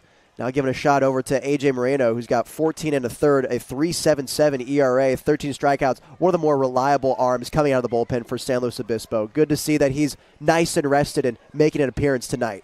His last 2 relief appearances have been dominant. 14 innings, 1 earned run, 4 hits, 3 walks, 12 strikeouts. And one of those came against the Foresters, where he gave up just 1 hit, no runs in 5 innings with 6 Ks. So you're right, reliable as they come. Moreno will continue to face batters in this game, and who knows, maybe he'll work the way through the rest of this one. We saw the Blues use Caden Tynes for the final 4 innings yesterday. So with Gonzalez going the first 5, maybe sets up a chance for Moreno to do the same thing here today. He'll start by facing 4, 5, 6 in the Riptide order here in the 6th inning. Morgan, Kadena, Hackworth coming to the plate. First, it's Grady Morgan, the DH from Fresno State. Propensity to strike out, and he's 0 for 2 with 2 Ks today. Most strikeouts in the South for the left-handed DH. First time facing Moreno, and he swings to the first pitch, hits it high in the air towards right center field. Adams to the track. He looks up at the wall, and it's gone. Just carried right out, and this game is tied. Yeah, this is a fastball mistake right down the middle of the plate. Flat, 87 miles an hour. Grady Morgan with a very strong cut on that pitch. Does exactly what you're supposed to do. Cranks it out to right center. 99 off the bat, 410 feet the distance. That's the 2nd home run for Morgan on the season.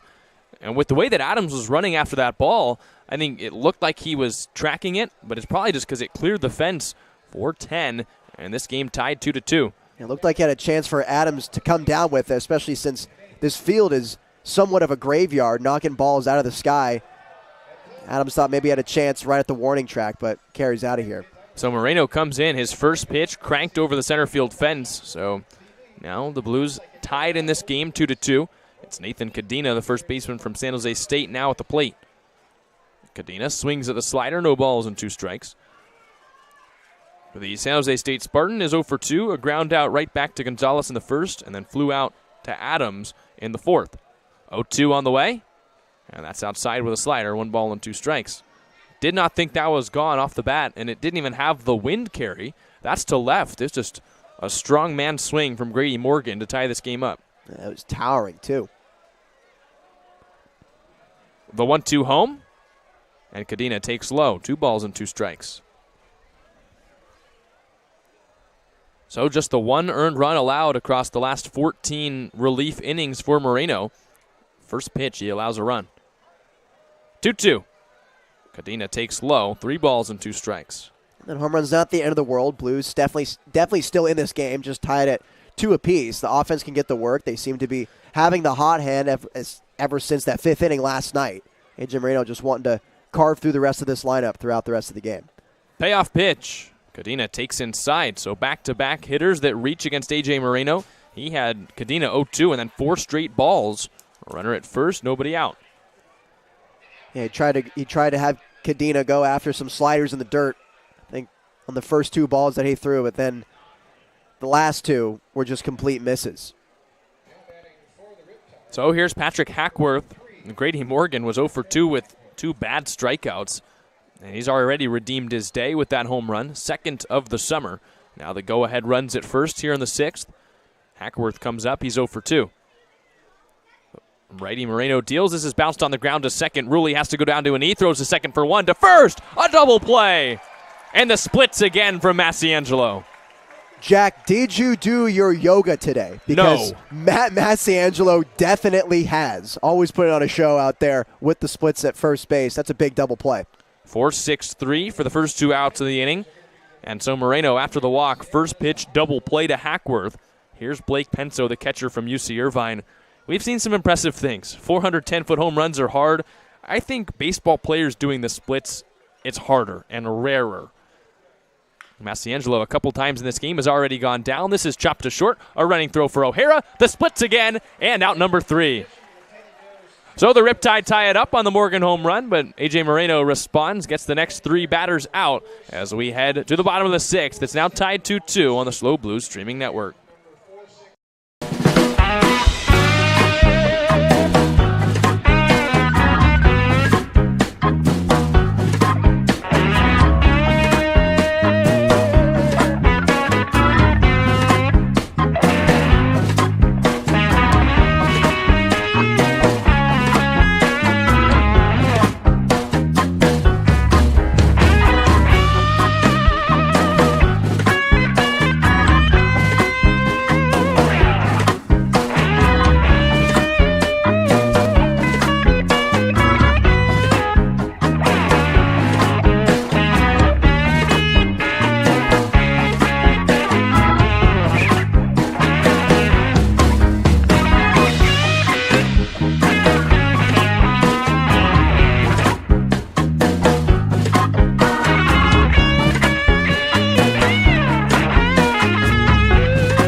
3-4-5 for the Blues in a game that's now tied. Randall stays out. He'll face Lewis, Bold, and Massiangelo.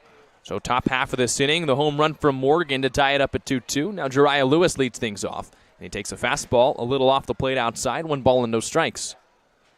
Velocity still there, 90 miles an hour on that fastball for Randall, going deep into this game.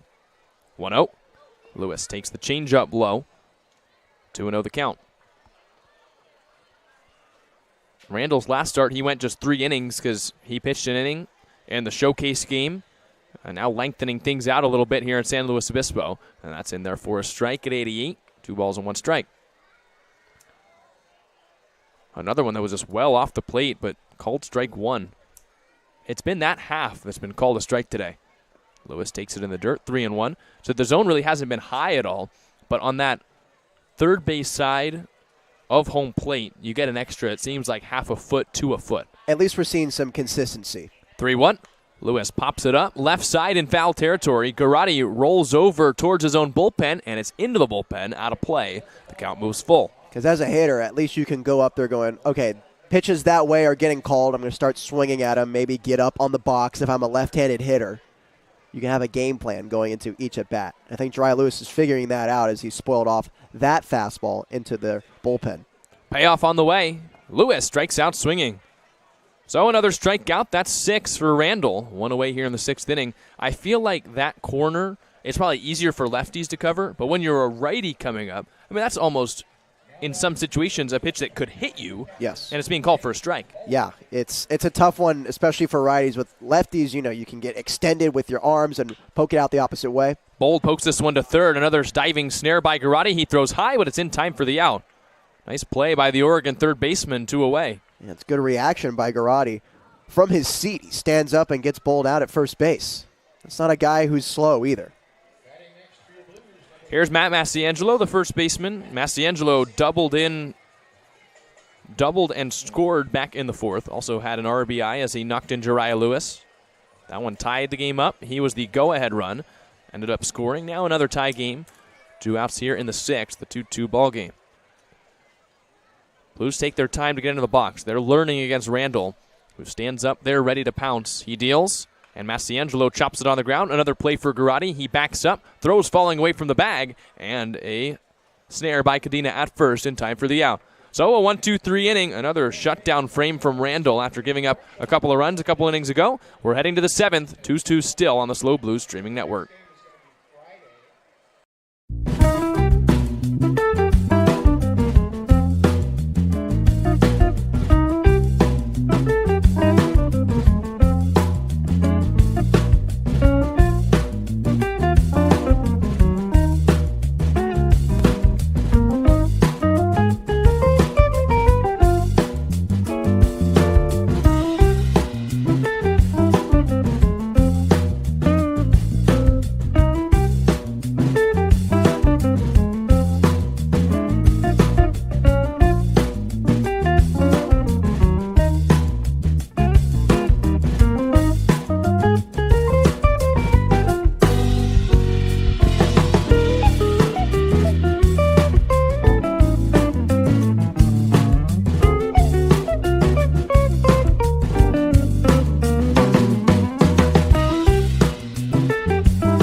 Shadows continue to creep as this game draws on. We're 2/3 of the way through. Top of the 7th inning, a 2-2 ball game. It'll be 8-9-1 coming up for the Riptide against A.J. Moreno. Daniel Garotti, Bryce Blazer, Isaiah Morales against the right-hander.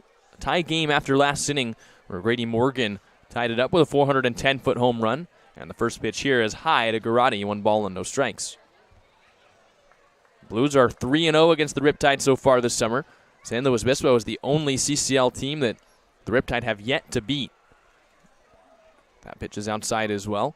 The Riptide are second place in the South, and for some reason, the Blues have just turned up all 3 games that they've played against OC. Moreno from the windup and the 2-0. Garotti takes way inside, almost hit him as he just threw his hands up, went to the backstop, 3 balls and no strikes. And Moreno needing to come into the zone now. I think Garotti's taken all the way here, but wanting to neutralize the balls he's been throwing in this inning. 3-0 on the way. That is down the middle with the fastball, 3-1 the count. The Blues have a chance, if they win today's game, to improve to 4-0 over the Riptide. Would be more wins than they had all of last summer against Orange County already. 3-1, and Garotti takes inside. So it's a leadoff walk. And Moreno, in his first 2 innings of work, just not getting the outs early in the innings. Runner at first with nobody out. But he's not a guy who's going to back down. If he lets up a home run or lets up a guy on base via a walk, he's still going to come at you with the high tempo and coming in on left-handed and right-handed pitchers. He's going to get out some way. We saw it with last inning with the double play and the ground out right after the home run and the walk. So Garotti the go-ahead run at first. Third baseman from Oregon takes his lead as Bryce Blazer steps in. Blazer, the left fielder from UNC, walked to lead off the 5th, but didn't advance past first. Pick there. Garotti returns back to the bag. The Blues were 3-5 against Orange County last summer, including a playoff loss. That's why they faced them 8 times. Normally it's just the 7 for league opponents, but it was a 17-8 win for the Riptide over the Blues in the playoffs. Blazer squares to bunt and takes high, 1-0. And despite the Riptide being better this summer than you would talk about their season last year, the Blues 3-0, a chance to make it 4-0 here today, but got to continue to work on the hill and find a way to retake the lead. 1-0 offering. Blazer squares again, lays it down right in front of the plate. Bull gets up. It's a foul ball. Blues would have gotten the out at second base, but the umpire threw his hands up immediately. I thought it was fair. I thought it was fair as well. Looked like Bold had gotten it right in front of home plate, which is where it would be a fair ball. But the Riptide catch a break, foul territory, 1-1. And that's not the only ramification either for a Blues win. That's, of course, something good that can happen with a win. But you look at some more tangible feats that the Blues will reach if they do win today. It would be their second sweep in a row, their third overall of the summer. They would be the first time in the last 2 summers at all they've won 4 straight games in league play. And I think most importantly, they'd be 13-12, the first time they'd be above 500 all season. Yeah, it's coming at a right time, too. Talking about a playoff run, it's always the team that's the hottest, not the one that's not necessarily the best. A pick to first. And Garrotti dives back in. The Blues right now 5 games out of first. 12-12 in league play. They're a game and a half back of Arroyo Seco, who's in third. 2.5 games back of Orange County. So a win today would close that gap a little bit as well. And then you start to think about playoff seeding. Blazer squares again. This time he lays it down straight back foul. 1 ball and 2 strikes. So the left fielder from North Carolina not able to get the bunt down, and we'll see if the call changes with 2 strikes. I don't know how he bunted it backwards. It wasn't like it rocketed back to the backstop or anything. Or like it dribbled straight down. Right. Just kind of a little roller, and it didn't roll too far. By now, a big pitch on the way from Moreno. Middle infield double play depth. He's got 2 strikes on Blazer. Right on left matchup with Garrotti at first. Moreno deals. Blazer chases the changeup and strikes out swinging. A.J. Moreno going out of the zone with the changeup. Makes Blazer go after it. Great execution. Ton of horizontal movement on it as well. It's a big first out. It's a big first out to get in front of the top of the order. It's Morales, the switch hitting shortstop, who steps up. Morales has singled. He's grounded out, and he's struck out. 1 for 3 on the day for the Saddleback shortstop. Switch hitter who continues to bat left-handed with the righties on the hill for the Blues. And now Moreno, if he can roll another double play, is a pitch away from getting out. Morales takes the changeup low, 1 ball and no strikes. And for Moreno, he's got the nice slider, but that is probably the pitch that if he's trying to roll a ground ball, it's his best choice. Wouldn't be surprised if he went after it a lot here, especially flipping over to the top of the order. Garrotti a leadoff first, minimal lead for the third baseman as Moreno kicks and fires, and Morales hits an inside-out ground ball the other way, out of play. 1 ball and 1 strike. He got awfully fisted on that fastball. Surprised the bat didn't shatter. We've seen a couple of strong-handed swings from some of these guys, and we've only seen 1 bat break, surprisingly. The Blues have had a couple. It was Cody Darcy and Darius Price back-to-back back in the 3rd inning that I was shocked their bats didn't break. Maybe it was the bomb bat. Could have been.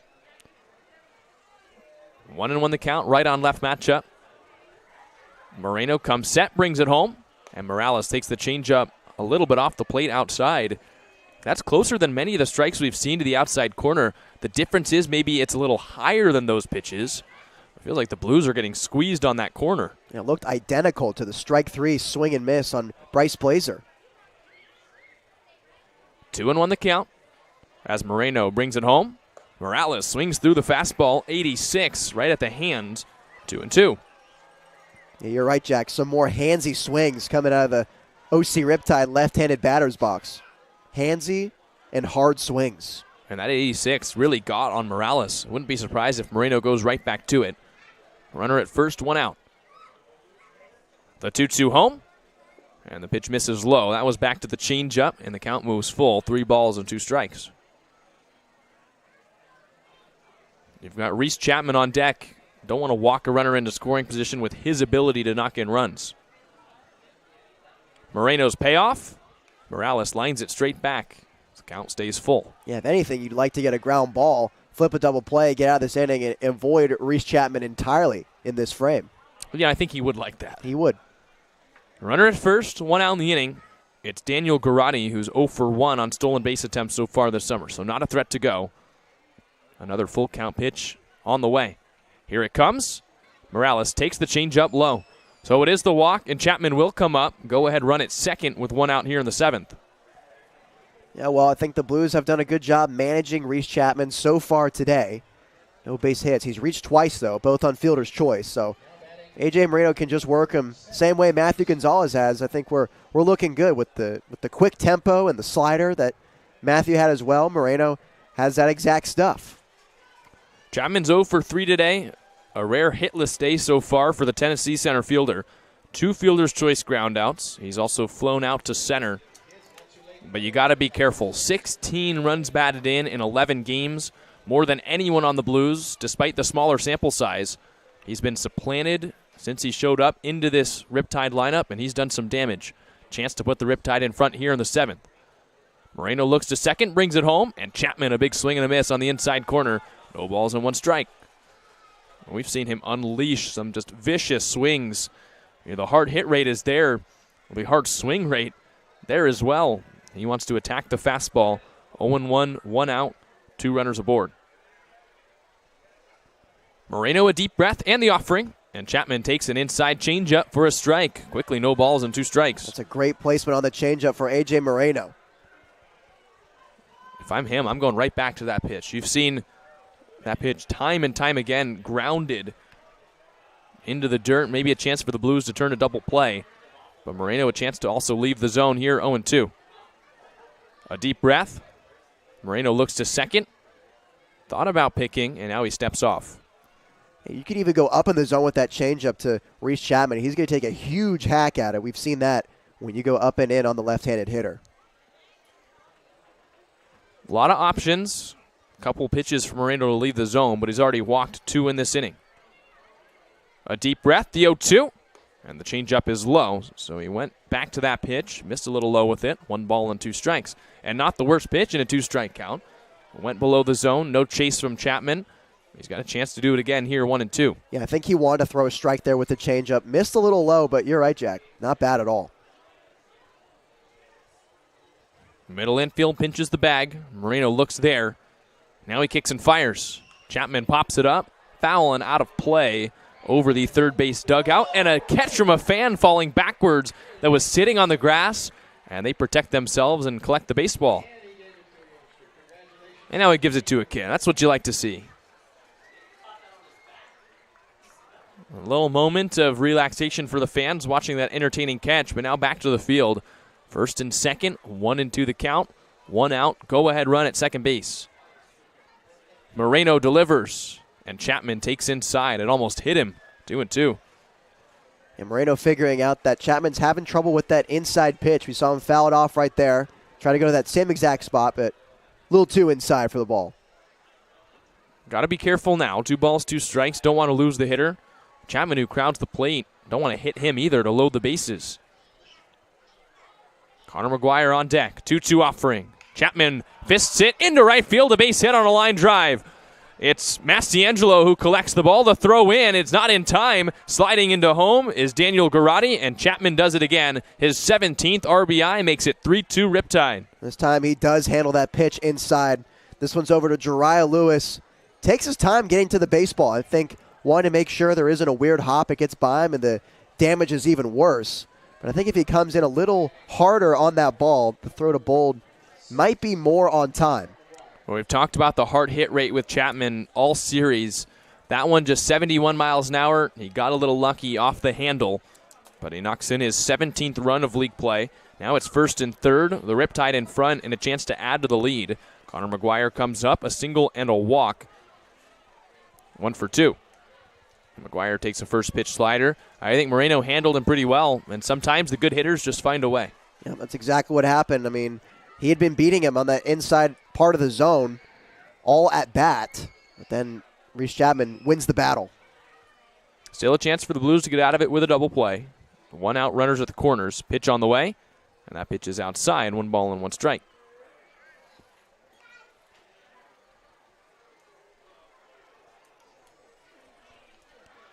Morales, the runner at third. Chapman, the runner at first. Garotti already in. He scored the go-ahead run. 3-2 ball game with 1 out. Moreno kicks and deals. Taking off for second is Chapman. Bold's going to throw all the way down. It's not in time. So a stolen base. Second of the season for Reese Chapman. Second and third with 1 out. Chapman gets a good beat on it. Yeah, Jack, not a thief. Only the second stolen base of the season. Now you got runners at second and third, eliminating the double play. That's a huge 90. And now a hit might knock in 2. Good speed. The Blues, I think, know that.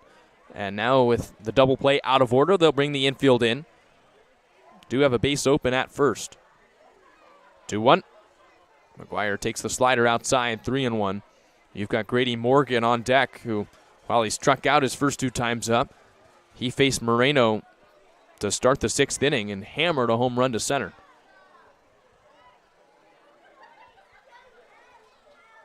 Moreno bent over at the waist, picks up his sign, comes set, and the 3-1. McGuire takes a center cut fastball, strike 2. So count full, infield still in, outfield plays back. The Riptide, after scoring a run here in the 7th, lead it 3-2.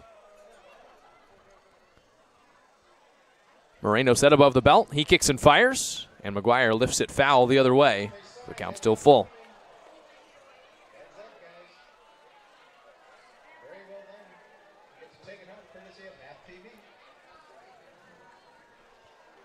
McGuire, with his single in the first to knock in a run, now has 4 league runs batted in. A chance for 2 more, 2nd and 3rd with 1 out here in the 7th. Moreno's pitch is a swing and a miss. So Moreno rears back with a fastball, puts it by him at 86, and that's a big 2nd out.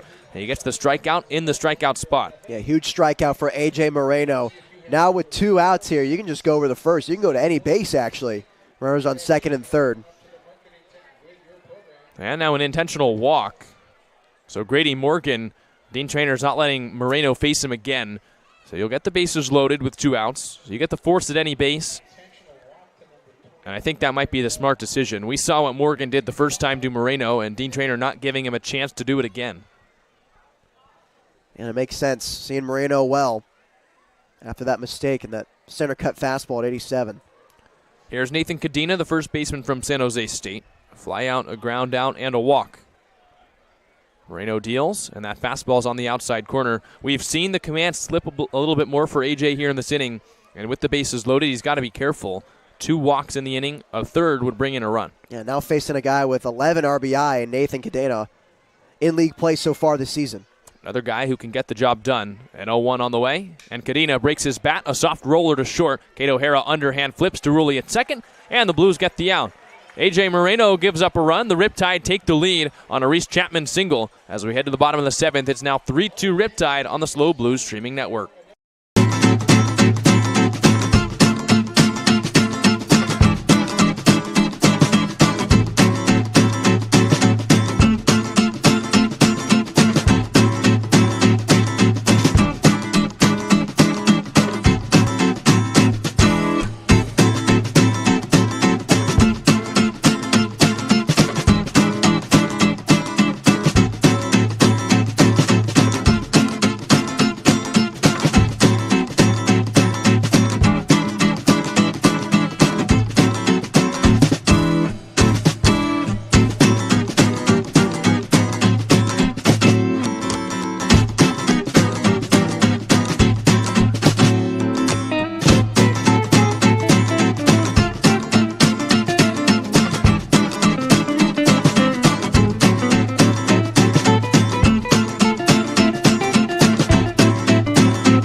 The Blues have chased Josh Randall from this game. He went 6 innings, and he gives way to Connor Kinney, the undecided right-hander who steps in here for the 7th, inherits a lead 3-2, and deals a little high.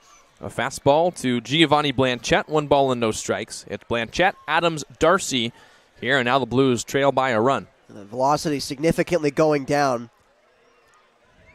Blanchette lines it straight back.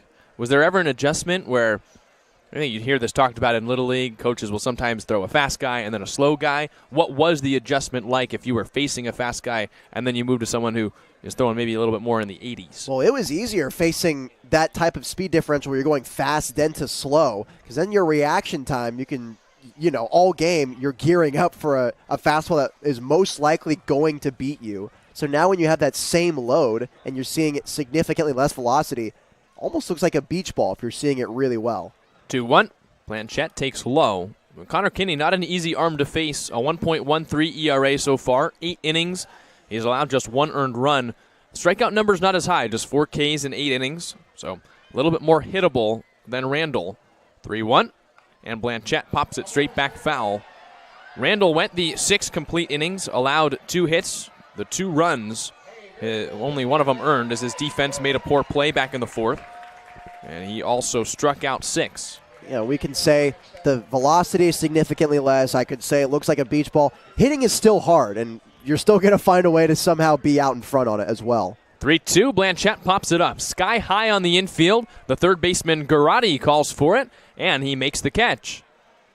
So a nice pitch by Kinney and a 3-ball, 2-strike count. 1 out as Blanchette is down. Here's TJ Adams. And you can say all that stuff. Kinney's got the results. Yep. 1.13 across 8 innings. Now he's thrown 8 1/3. He's got the 6 hits, but pitching to contact just hasn't allowed the base runners to come in to score. First pitch to TJ Adams, and Adams takes a curveball a little bit low. 1 ball and no strikes. Yeah, already getting some soft contact on the infield pop-out. Going at it again against TJ Adams. 1-0 on the way. Adams lines it straight back over the head of Cody Darcy, who stands in the on-deck circle. 1-1. Kinney, 6'4", 190-pounder, Rancho Santa Fe native, dealing to the Arizona center fielder TJ Adams, who's popped out and flied out. 1-1. Adams ahead of the slider, 1 ball and 2 strikes. Working at a slower tempo as well than Randall, so the Blues might catch a break with the right-handed starter out of this game. 1-2 offering. Adams takes, strike 3 call. Slider right on the outside corner at 77. 2 away here in the 7th inning. Yeah, it went right back-to-back slider in the same exact spot. Adams taking a look at it. A little too close to take, but there's a lot of movement on it. So 2 quick outs here in the 7th. Here's Cody Darcy, the third baseman from Arkansas State. Darcy's got a hit and a strikeout. Trying to reach here with 2 outs in the 7th inning. A 4-hour game yesterday. We're about to finish the 7th before we really got through the 5th in yesterday's contest. Darcy swings and misses at the slider, and that's the pitch that Kinney's got working. No balls and 1 strike. Yeah, you can tell that Cody was not confident on that swing. Looked like he tried to stop it in the middle of the swing, but paused and then just went, we'll keep going. 0-1. Another slider, and Darcy fouls it off. No balls and 2 strikes. Just a lot of strikes out of the hand of the right-hander. Yeah, he's putting it over the plate. Now it's just up to the Blues to take a hack and handle it. So far, it's been mostly breaking balls, though. Strike away from getting out of the 7th, the 0-2. Darcy barely chops it foul off the catcher Penso, so the count's still no balls and 2 strikes.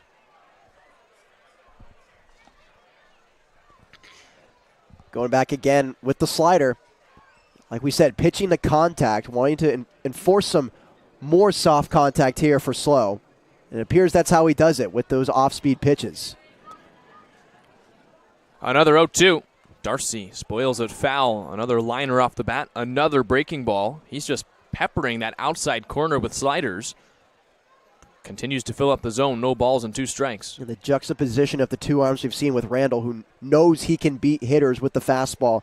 Kinney not so much, but he knows he can beat him with the slider. Another 0-2. Darcy hammers it out to center, but in the park, Chapman ranged in, now ranges back, and makes the catch. So the Blues go quietly in the 7th. Riptide still lead as we head to the 8th. 3-2 on the Slow Blues streaming network.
Patrick Hackworth to lead things off. Then it's Blake Penso, Daniel Garotti duet for the Riptide. New arm on the mound for the Blues. It's the right-hander from CSU Bakersfield, Kyle Dunning.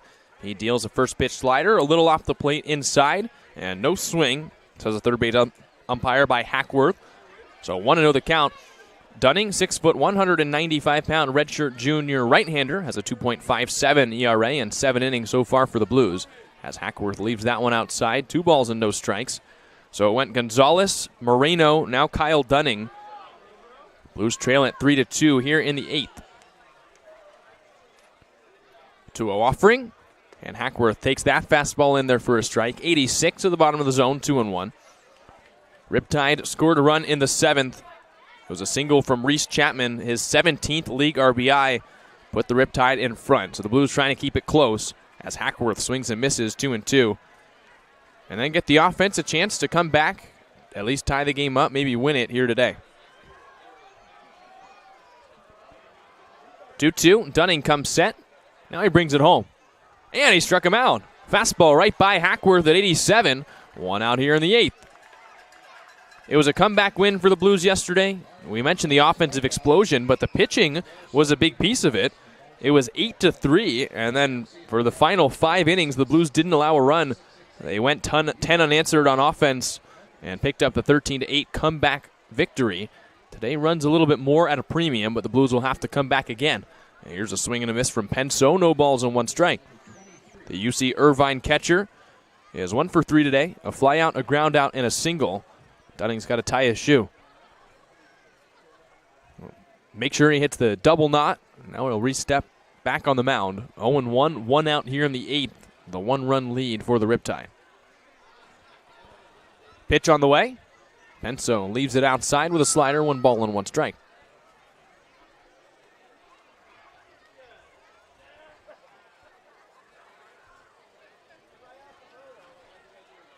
One offering. Penso takes that slider again, just a little bit off the plate. Dunning is spinning it. It's getting a lot of movement, but missing just a little bit off that outside corner. So 2-1 on the anteater catcher, Blake Penso. This is roped up the middle, off the glove of Dunning, a ricochet to Rulli, who gloves and throws in time for out number 2. Dunning stuck his glove down at the ball. Normally as a pitcher, that's a big no-no. You're supposed to leave it if you can't fully field it. And Dunning, the recoil, luckily for him, bounced right to Jacob Rulli. So he gets the second out of the 8th. And now here's Daniel Garotti. Garotti scored the go-ahead run in the 7th inning, walked to lead off the frame, and then scored on the single. He's walked twice today, and he has flown out to center.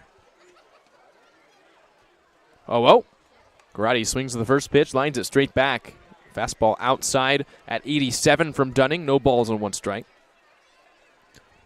Blues will have Price, Rulli, O'Hara coming up in the bottom of the 8th.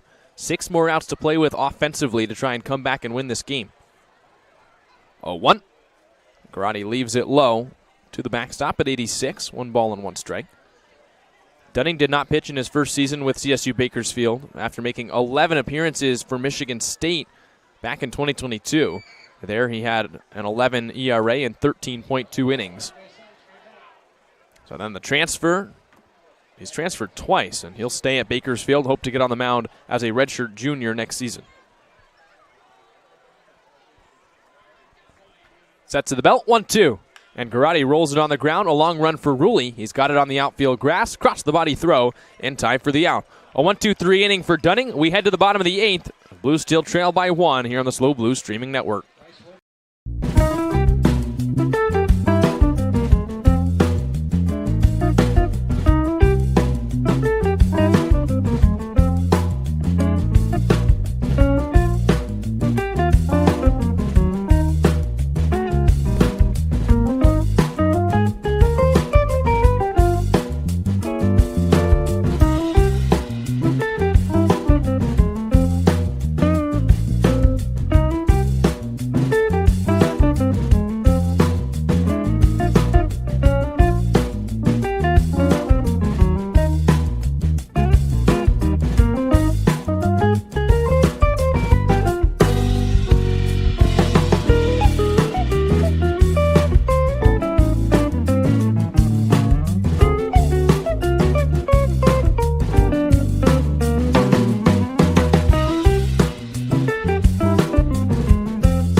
Bottom of the 8th, still in a 3-2 game. It'll be Darius Price, Jacob Ruley, Kate O'Hara, 9-1-2 in the Blues order. Connor Kinney stays on the hill, and the righty deals. Darius Price lines it straight back. Darius is looking for a hit. He is now 0 for his last 18 at the plate in CCL contests. We mentioned his first time up. A hit in his first league at bat this year. Since then, he's gone hitless, and the average has fallen below 0.50. Trying to start things off for the Blues here in the 8th, and an even count 1-1 is that curveball just below the bottom of the zone. 1 ball, 1 strike. 3-2 Riptide lead, looking to get their first win over the Blues here in 2023. As Price checks his swing and goes around at a low breaking ball, 1-2. The Riptide 16 wins, good for second place in the league, but they have not beaten the Blues yet this summer. Kinney sets, now he deals, and Price strikes out swinging. So back-to-back swinging strikeouts for Darius Price, 1 away here in the 8th. And the streak continues for Darius without a hit. Now 0 for his last 19 at the plate. And it's just been a struggle. He was really good in non-league play. We've seen the power. He's got a walk-off hit in non-league play. He had a home run a couple non-league series ago, but it's just been the CCL pitching he has not quite figured out yet. Maybe in his head. Who knows? Well, 1 out here in the 8th. The 9-hole hitter down back to the top of the order for Jacob Ruley. And Ruley hits it in the air, high into right center field, racing over his Hackworth. And in the right center field gap, he makes the catch. So Ruley's 0 for 3. He's got the walk, but retired on 1 pitch here in the 8th. And it'll be Kate O'Hara with 2 away.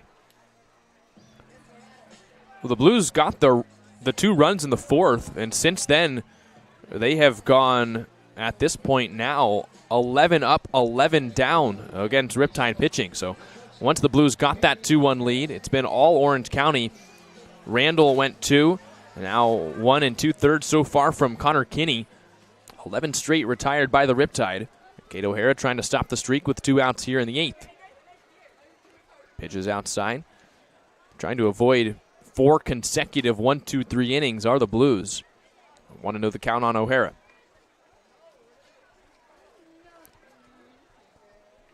O'Hara, the Texas shortstop, 2 ground outs to the left side of the infield. Also a pop out to short. 1-0. O'Hara shoots it the other way foul. 1 ball and 1 strike. Trying to extend the inning, Jariah Lewis stands on deck. He's scored one of the Blues' 2 runs, and he's walked.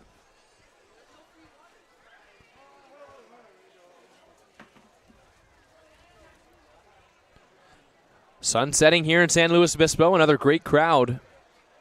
They want to see another Blues comeback. They were treated to one yesterday. Blues waiting a little later in this game if they're going to do it. And this is pop foul by O'Hara, 1-2. It was the 6th inning that was the real turning point in yesterday's game. A 5-run 6th and a 5-run 7th allowed the Blues to score 10 unanswered. It'll need to happen in the 8th or the 9th today. Kinney throws, and O'Hara lines it into center. This will fall for a base hit. It takes a weird hop past Chapman, the center fielder, and O'Hara takes off for second. Digging into the bag, here's the throw from Chapman. It's cut off by McGuire, and the Blues have a runner in scoring position. Just a little poke by Kate O'Hara into center field. It looked like it might have hit a gopher hole or something out there in center, and it took a left turn on Reese Chapman. So O'Hara with a hit, his first of the day. And now the tying run at second. Here's Jariah Lewis. Who knows, maybe that's the break that the Blues need. It's a double for O'Hara. And you've got Lewis, who's knocked in 8 runs so far this summer, who's coming up. Tying run at second. Lewis has popped out. He's walked and scored a run, and he's struck out in today's game. That hit by O'Hara, just the 3rd for the Blues, 8th by either team in this ball game. You've got a lefty that's warming up in the pen for the Riptide, and I think they're intentionally walking Jariah Lewis. So Lewis will take off. He'll be at first. Interesting decision here by the Riptide. Now you put the go-ahead run at first, and they'll face Jake Bull. Jake Bull's been a good run producer for the Blues. He hasn't played in quite as many games as Jariah Lewis or some of these other guys, but he's hitting, coming into this game, .310 with a home run and 6 runs batted in. He's 0 for 3 today with 2 hard ground outs to third and a strikeout. But you give him a chance with the go-ahead run at first, the tying run at second, 2 outs in the 8th, and the Princeton catcher will try and come through. Maybe tie this game up or give the Blues the lead. Kinney sets. Riptide get the right-on-right matchup. And the first pitch is in the dirt, 1 ball and no strikes. O'Hara's got good speed at second. Jariah Lewis, excellent speed at first. Maybe the fastest Blue on the team. So if Bold's able to find a gap, maybe find a line, Blues might have that lead. 1-0 the count on Jake Bold. Kinney delivers, and Bold takes a fastball on the inside corner for a strike, 1-1. Bold was the only freshman at Princeton to hit above 300, had the highest batting average of any freshman in the league his first season at Princeton. Knocked in 24 runs. 1-1 offering. And Bold bounces it up the middle, right into the glove of Kinney, and he'll run it all the way to the bag himself. A 1U to end the 8th, and a nice pitching job by Kinney to get out of the jam. We head to the 9th, still 3-2 on the SLO Blues streaming network.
Ninth inning, a 3-2 game, 9-1-2 coming up for the Riptide, and a new arm on the mound. It's Boston Warkentin, the closer, and to try and keep this one close. Warkentin has been so good for the Blues so far this summer. A .82 ERA for the Canadian in 11 innings, just 3 hits, 13 strikeouts. He deals a first pitch fastball in there at 87 to Bryce Blazer. No balls on 1 strike. Blazer hitting 9th in today's game. He's got a walk, a strikeout, and a flyout. Pitch on the way. And Blazer takes the slider low, 1-1. So Odin Traynor getting Boston Warkentin in today's game. He's also probably the Blues' best chance at keeping it just a 1-run game heading into the bottom of the 9th. Misses outside with a fastball here, 2-1. And then Boston's going to switch and do maybe a starting role for the Blues. He told me yesterday that he'll be starting one of the 7-inning games in the doubleheader on Sunday. Blazer starts the inning, a line drive, a 1-hop. Kate O'Hara behind the bag, throws wide, and it's off the facing of the Blues dugout. Blazer makes the immediate turn towards second. Bold tries to laser a throw, and Ruley keeps it in front. It's an error by O'Hara on the throw, and Blazer's at second to start the 9th. So that was an interesting play for O'Hara. A good snare on the short hop, but we rarely see him make a bad throw, but he does here to start the 9th inning. So a runner at second, top of the order coming up. And now maybe a tall task for Workington to try and keep it just the one-run game. So it'll be interesting. We'll get to see Boston Workington in a new role on Sunday. But before that, the job here, keep this game close in the top of the ninth. Isaiah Morales steps up. Shortstop from Saddleback. A single his first time up. He's also walked in this game. He's 1 for 3. Blues bring the corners in. They keep the middle back. Maybe a bunt situation for Morales. He squares and lays it down on the first base line. Mastiangelo over, and he fielded it in fair territory and just stepped away. That's a fair ball. Mastiangelo thought it was foul. He wants the call to be foul. He just made no play. He's walking back to first. I don't know if there was a foul call, but he fielded that completely in fair territory. It looks like they're sending Morales back to home. I have no idea what just went on. Well, now the runner at second, Blazer, returns back to the second base bag, and they are calling back Morales. From here, that looked like a perfectly fair bunt. And it was weird to just see Mastiangelo with no reaction, no play attempt on the ball. But the Blues get the benefit of the call, so it's a foul bunt. No balls and 1 strike on Isaiah Morales. Blazer at second, a 3-2 game. And we'll see if Morales tries to lay it down again.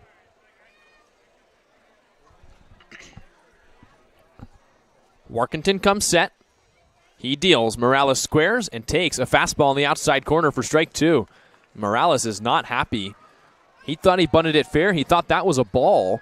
Right there on the outside corner, though, 87 on the fastball from Workington, and an 0-2 count. You've got Reese Chapman on deck. So either way, dangerous situation in this inning for the Blues. 0-2. Morales takes outside with a fastball. 1-2 the count.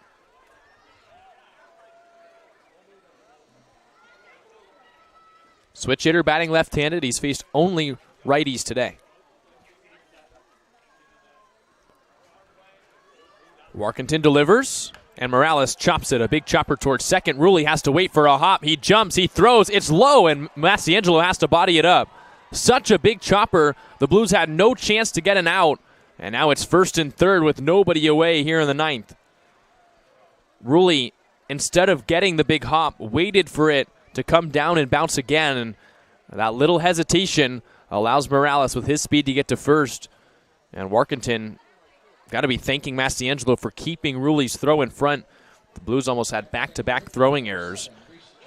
And now it'll take some help for Workington to get out of this inning unscathed. Maybe the best run producer in the league since Chapman came into it. Chapman's got 17 runs batted in. He knocked in the go-ahead run back in the 7th inning with a single into right, and now Dean Traynor out to talk with Workington. I mean, really, this is just a tough spot for the Blues. First and third, nobody out. It's hard to envision a way this inning goes without a run scoring. All Chapman needs to do is hit a ground ball up the middle. Even if the Blues turn 2, a run would come in. If he hits a deep enough fly ball, a run would come in. Also, if he gets a hit, I mean, he's hitting nearly 400 this summer. He's got the 17 runs batted in. With Chapman at the plate, a perfect situation here in the ninth for the Riptide.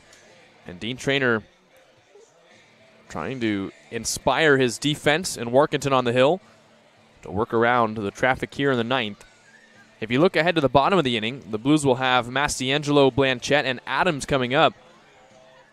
It's been hard enough for the Blues to score against the Riptide today that if it's more than a 1-run lead for Orange County, it's going to be tough for the Blues to come back.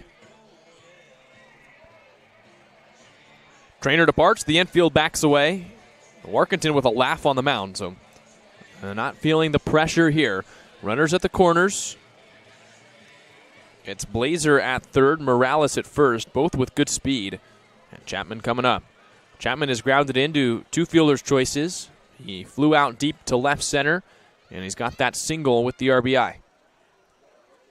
Blues bring the infield in, including the middle infield. They'll give up the double play to try and keep the run from scoring. Chapman bounces it on the ground, off his hands. Mastiangelo off the bag. He throws to second. Cato O'Hara got the out, and he wasn't paying attention. Blazer comes in to score. The Blues get the out at second. And that just fell apart for the Blues.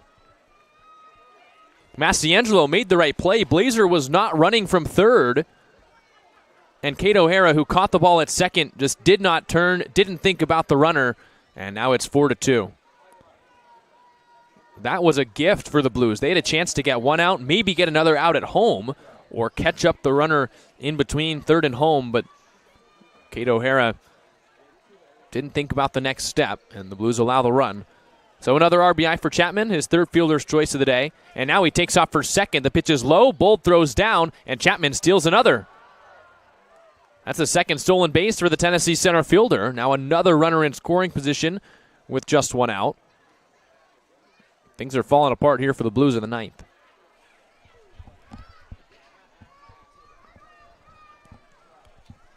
Want to know the count on the batter, Connor McGuire, the second baseman from Cal Baptist. McGuire's got a single, a walk, an RBI today. Chapman will lead off the second base bag. That fastball is high from Workington. 2 balls and no strikes. So 1 run in as Blazer came in to score on the fielder's choice. RBI number 18 for Chapman. Morales was out at second. Now it's Chapman at the second base bag. 1 out. 2-0. McGuire takes low with a fastball. 3 balls and no strikes. Blues do have a base open. Set up the double play. Forced at any base on the infield. Now you've got Grady Morgan, who's already got a home run on deck.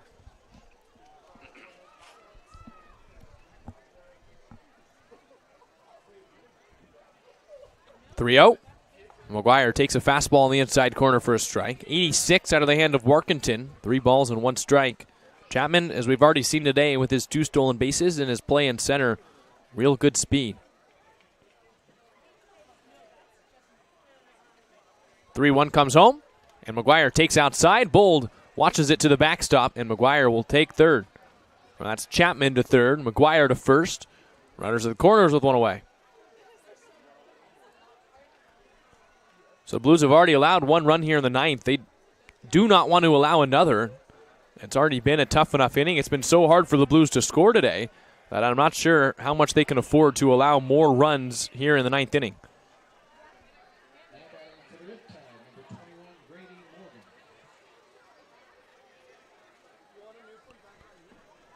McGuire at first, Chapman at third.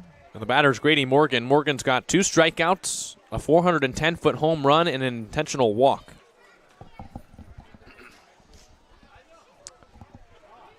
Corners in, middle back for the Blues. 4-2 game. Pitch on the way, and Morgan takes way outside. Bold, a cat-like jump to keep it in front. 1 ball and no strikes. This is the lowest that we have seen the command for Workington in quite some time. He sometimes is a little erratic coming out of the bullpen, but then refines his command. Missing wide today. Is that slider? On the outside corner for a strike. Evens up the count at 1-1. We'll see if McGuire takes off from first. The Riptide have not been afraid to steal today, but he does not have a stolen base attempt on the season. 1-1. Morgan takes high with a fastball. 2 balls and 1 strike.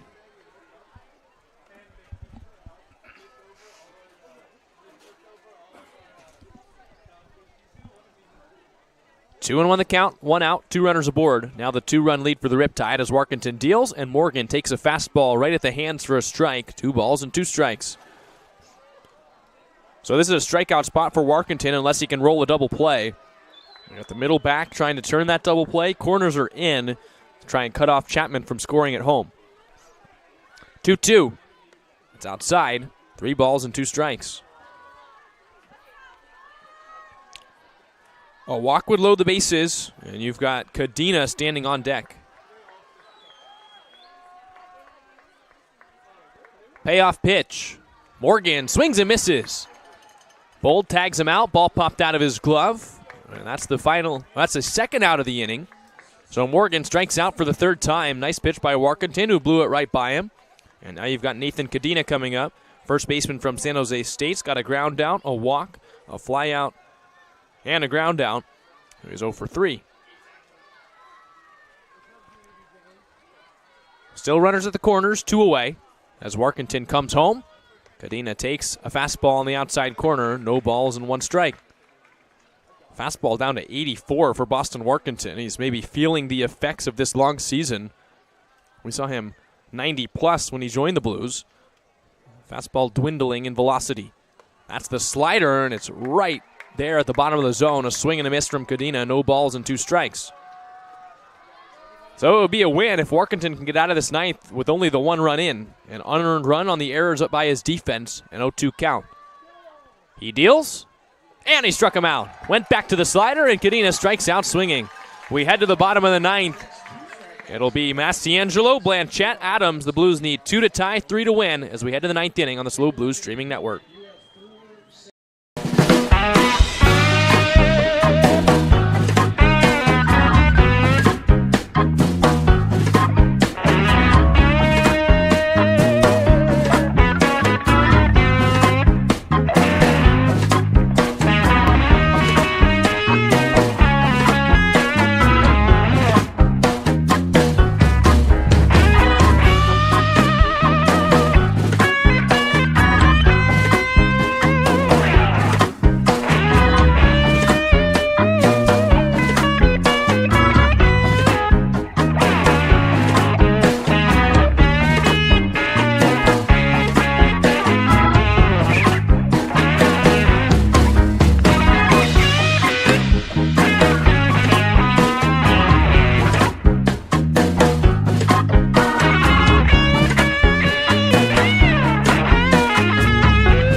Well, here we go. Bottom of the ninth. Blues trail it by 2, and they'll have Matt Mastiangelo, Giovanni Blanchette, TJ Adams coming up, trying to make it back-to-back nights with a come-from-behind win. But they've only got 3 outs to play with. They need 2 to tie it, 3 to win, and it's a new arm on the hill for the Riptide. It's the righty Nolan George from UNLV. George has a 4 ERA across 9 innings so far, 10 hits, 6 walks, 11 strikeouts. He's 2-0 on the season. He also has 2 saves. And the Riptide turn to the closer. Save opportunity here in the ninth. Matt Mastiangelo up, and he takes a fastball outside. 1 ball and no strikes. Blues only have 3 hits today. They had a season-high 12 in yesterday's contest, but they've been rather stifled by Riptide pitching today. It'll take a rally here in the ninth to tie or win. Mastiangelo, a 1-0 count. Here's the pitch. He swings and tops it foul down the first base line. 1 ball and 1 strike. Fastball at 91 from George. So we went velocity, soft stuff. Now back to the velocity. Third pitcher into this game for the Riptide. Randall went 6. Kinney the next 2. And now Nolan George here for the ninth.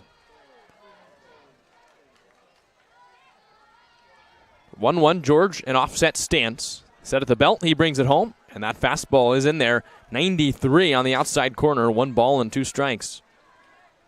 In this game, Mastiangelo's got a double, an RBI, a run scored. Also 2 groundouts. 1-2 the count on the first baseman in the transfer portal from CSU Bakersfield. Trying to start a 9th inning rally here for the Blues. 1-2 on the way. Mastiangelo hits it in the air, left center field again. Chapman, more of a beat on this one. He squares up in the gap and makes the catch. 1 away.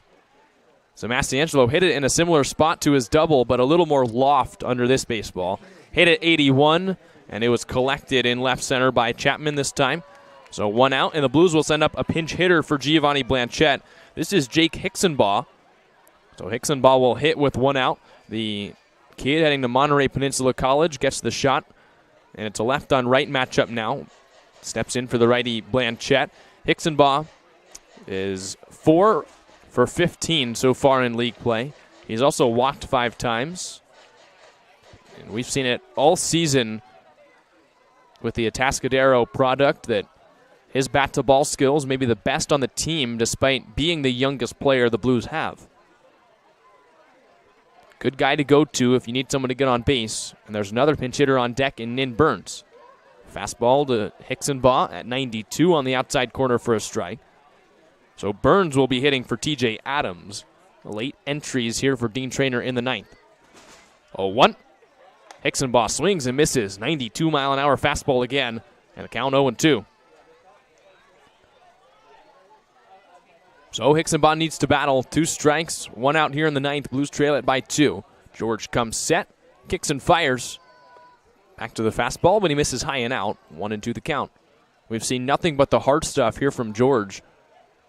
He's got that high-flying fastball, mid-90s. Not as fast as Randall, who got up to 95, but still 92. 1 ball, 2 strike count. He delivers, and Hicksonbaugh takes low at 93. Not in the zone, 2 balls and 2 strikes. Hicksonbaugh, 6 foot, 170-pound rising freshman at Monterey Peninsula College. Trying to get things started here with 1 out in the 9th inning. 2-2 on the way. Hicksonbaugh strikes out swinging. So George blows the fastball by him at 93. And now the last hope for the Blues is a new pinch hitter. It's Nin Burns coming up, 2 away here in the 9th. Nin Burns hit leadoff yesterday, had 4 walks and a single. Was on base 5 total times. Got the day off today, but now coming in the 9th inning in TJ Adams' spot. Adams ended the day 0 for 3 with a strikeout. And now it's Burns who's the last hope for the Blues here in the 9th. Riptide trying to beat the Blues for the first time this summer. And the Blues, who are trying not to lose the winning streak that they're on, will need a 2-out rally here in the 9th inning. Righty on righty as George comes set and comes home. Fastball's on the outside corner, no balls and 1 strike. So George has done a good job with that fastball, getting ahead of hitters in the 9th. Understands he's pitching with a lead, going right after the Blues. 0-1. Burns hits it in the air, right field. Ranging over to his left is Hackworth, and he makes the catch. So the first win of the 2023 summer over the Blues for the Riptide. As Orange County improves to 17-11, they send the Blues back under 500, and they emerge with a series split. A 4-2 final as the Blues had a chance to get above 500. They had a chance to keep the winning streak going, but they lose here in Game 2. A 4-2 win. The win goes to Connor Kinney. The save here in the 9th goes to the new right-hander Nolan George, and the loss for the Blues goes to Boston Warkentin. The unearned run comes in to score, and that's the 4-2 final. We got a day off tomorrow, then the Arroyo Seco Saints back here in San Luis Obispo. We'll be here on Friday for the first game of that series. A 6:05 start then. For Nate Mills, I've been Jack Smith. Thanks for tuning in to Game 2 of this series, and we'll see you in a couple days.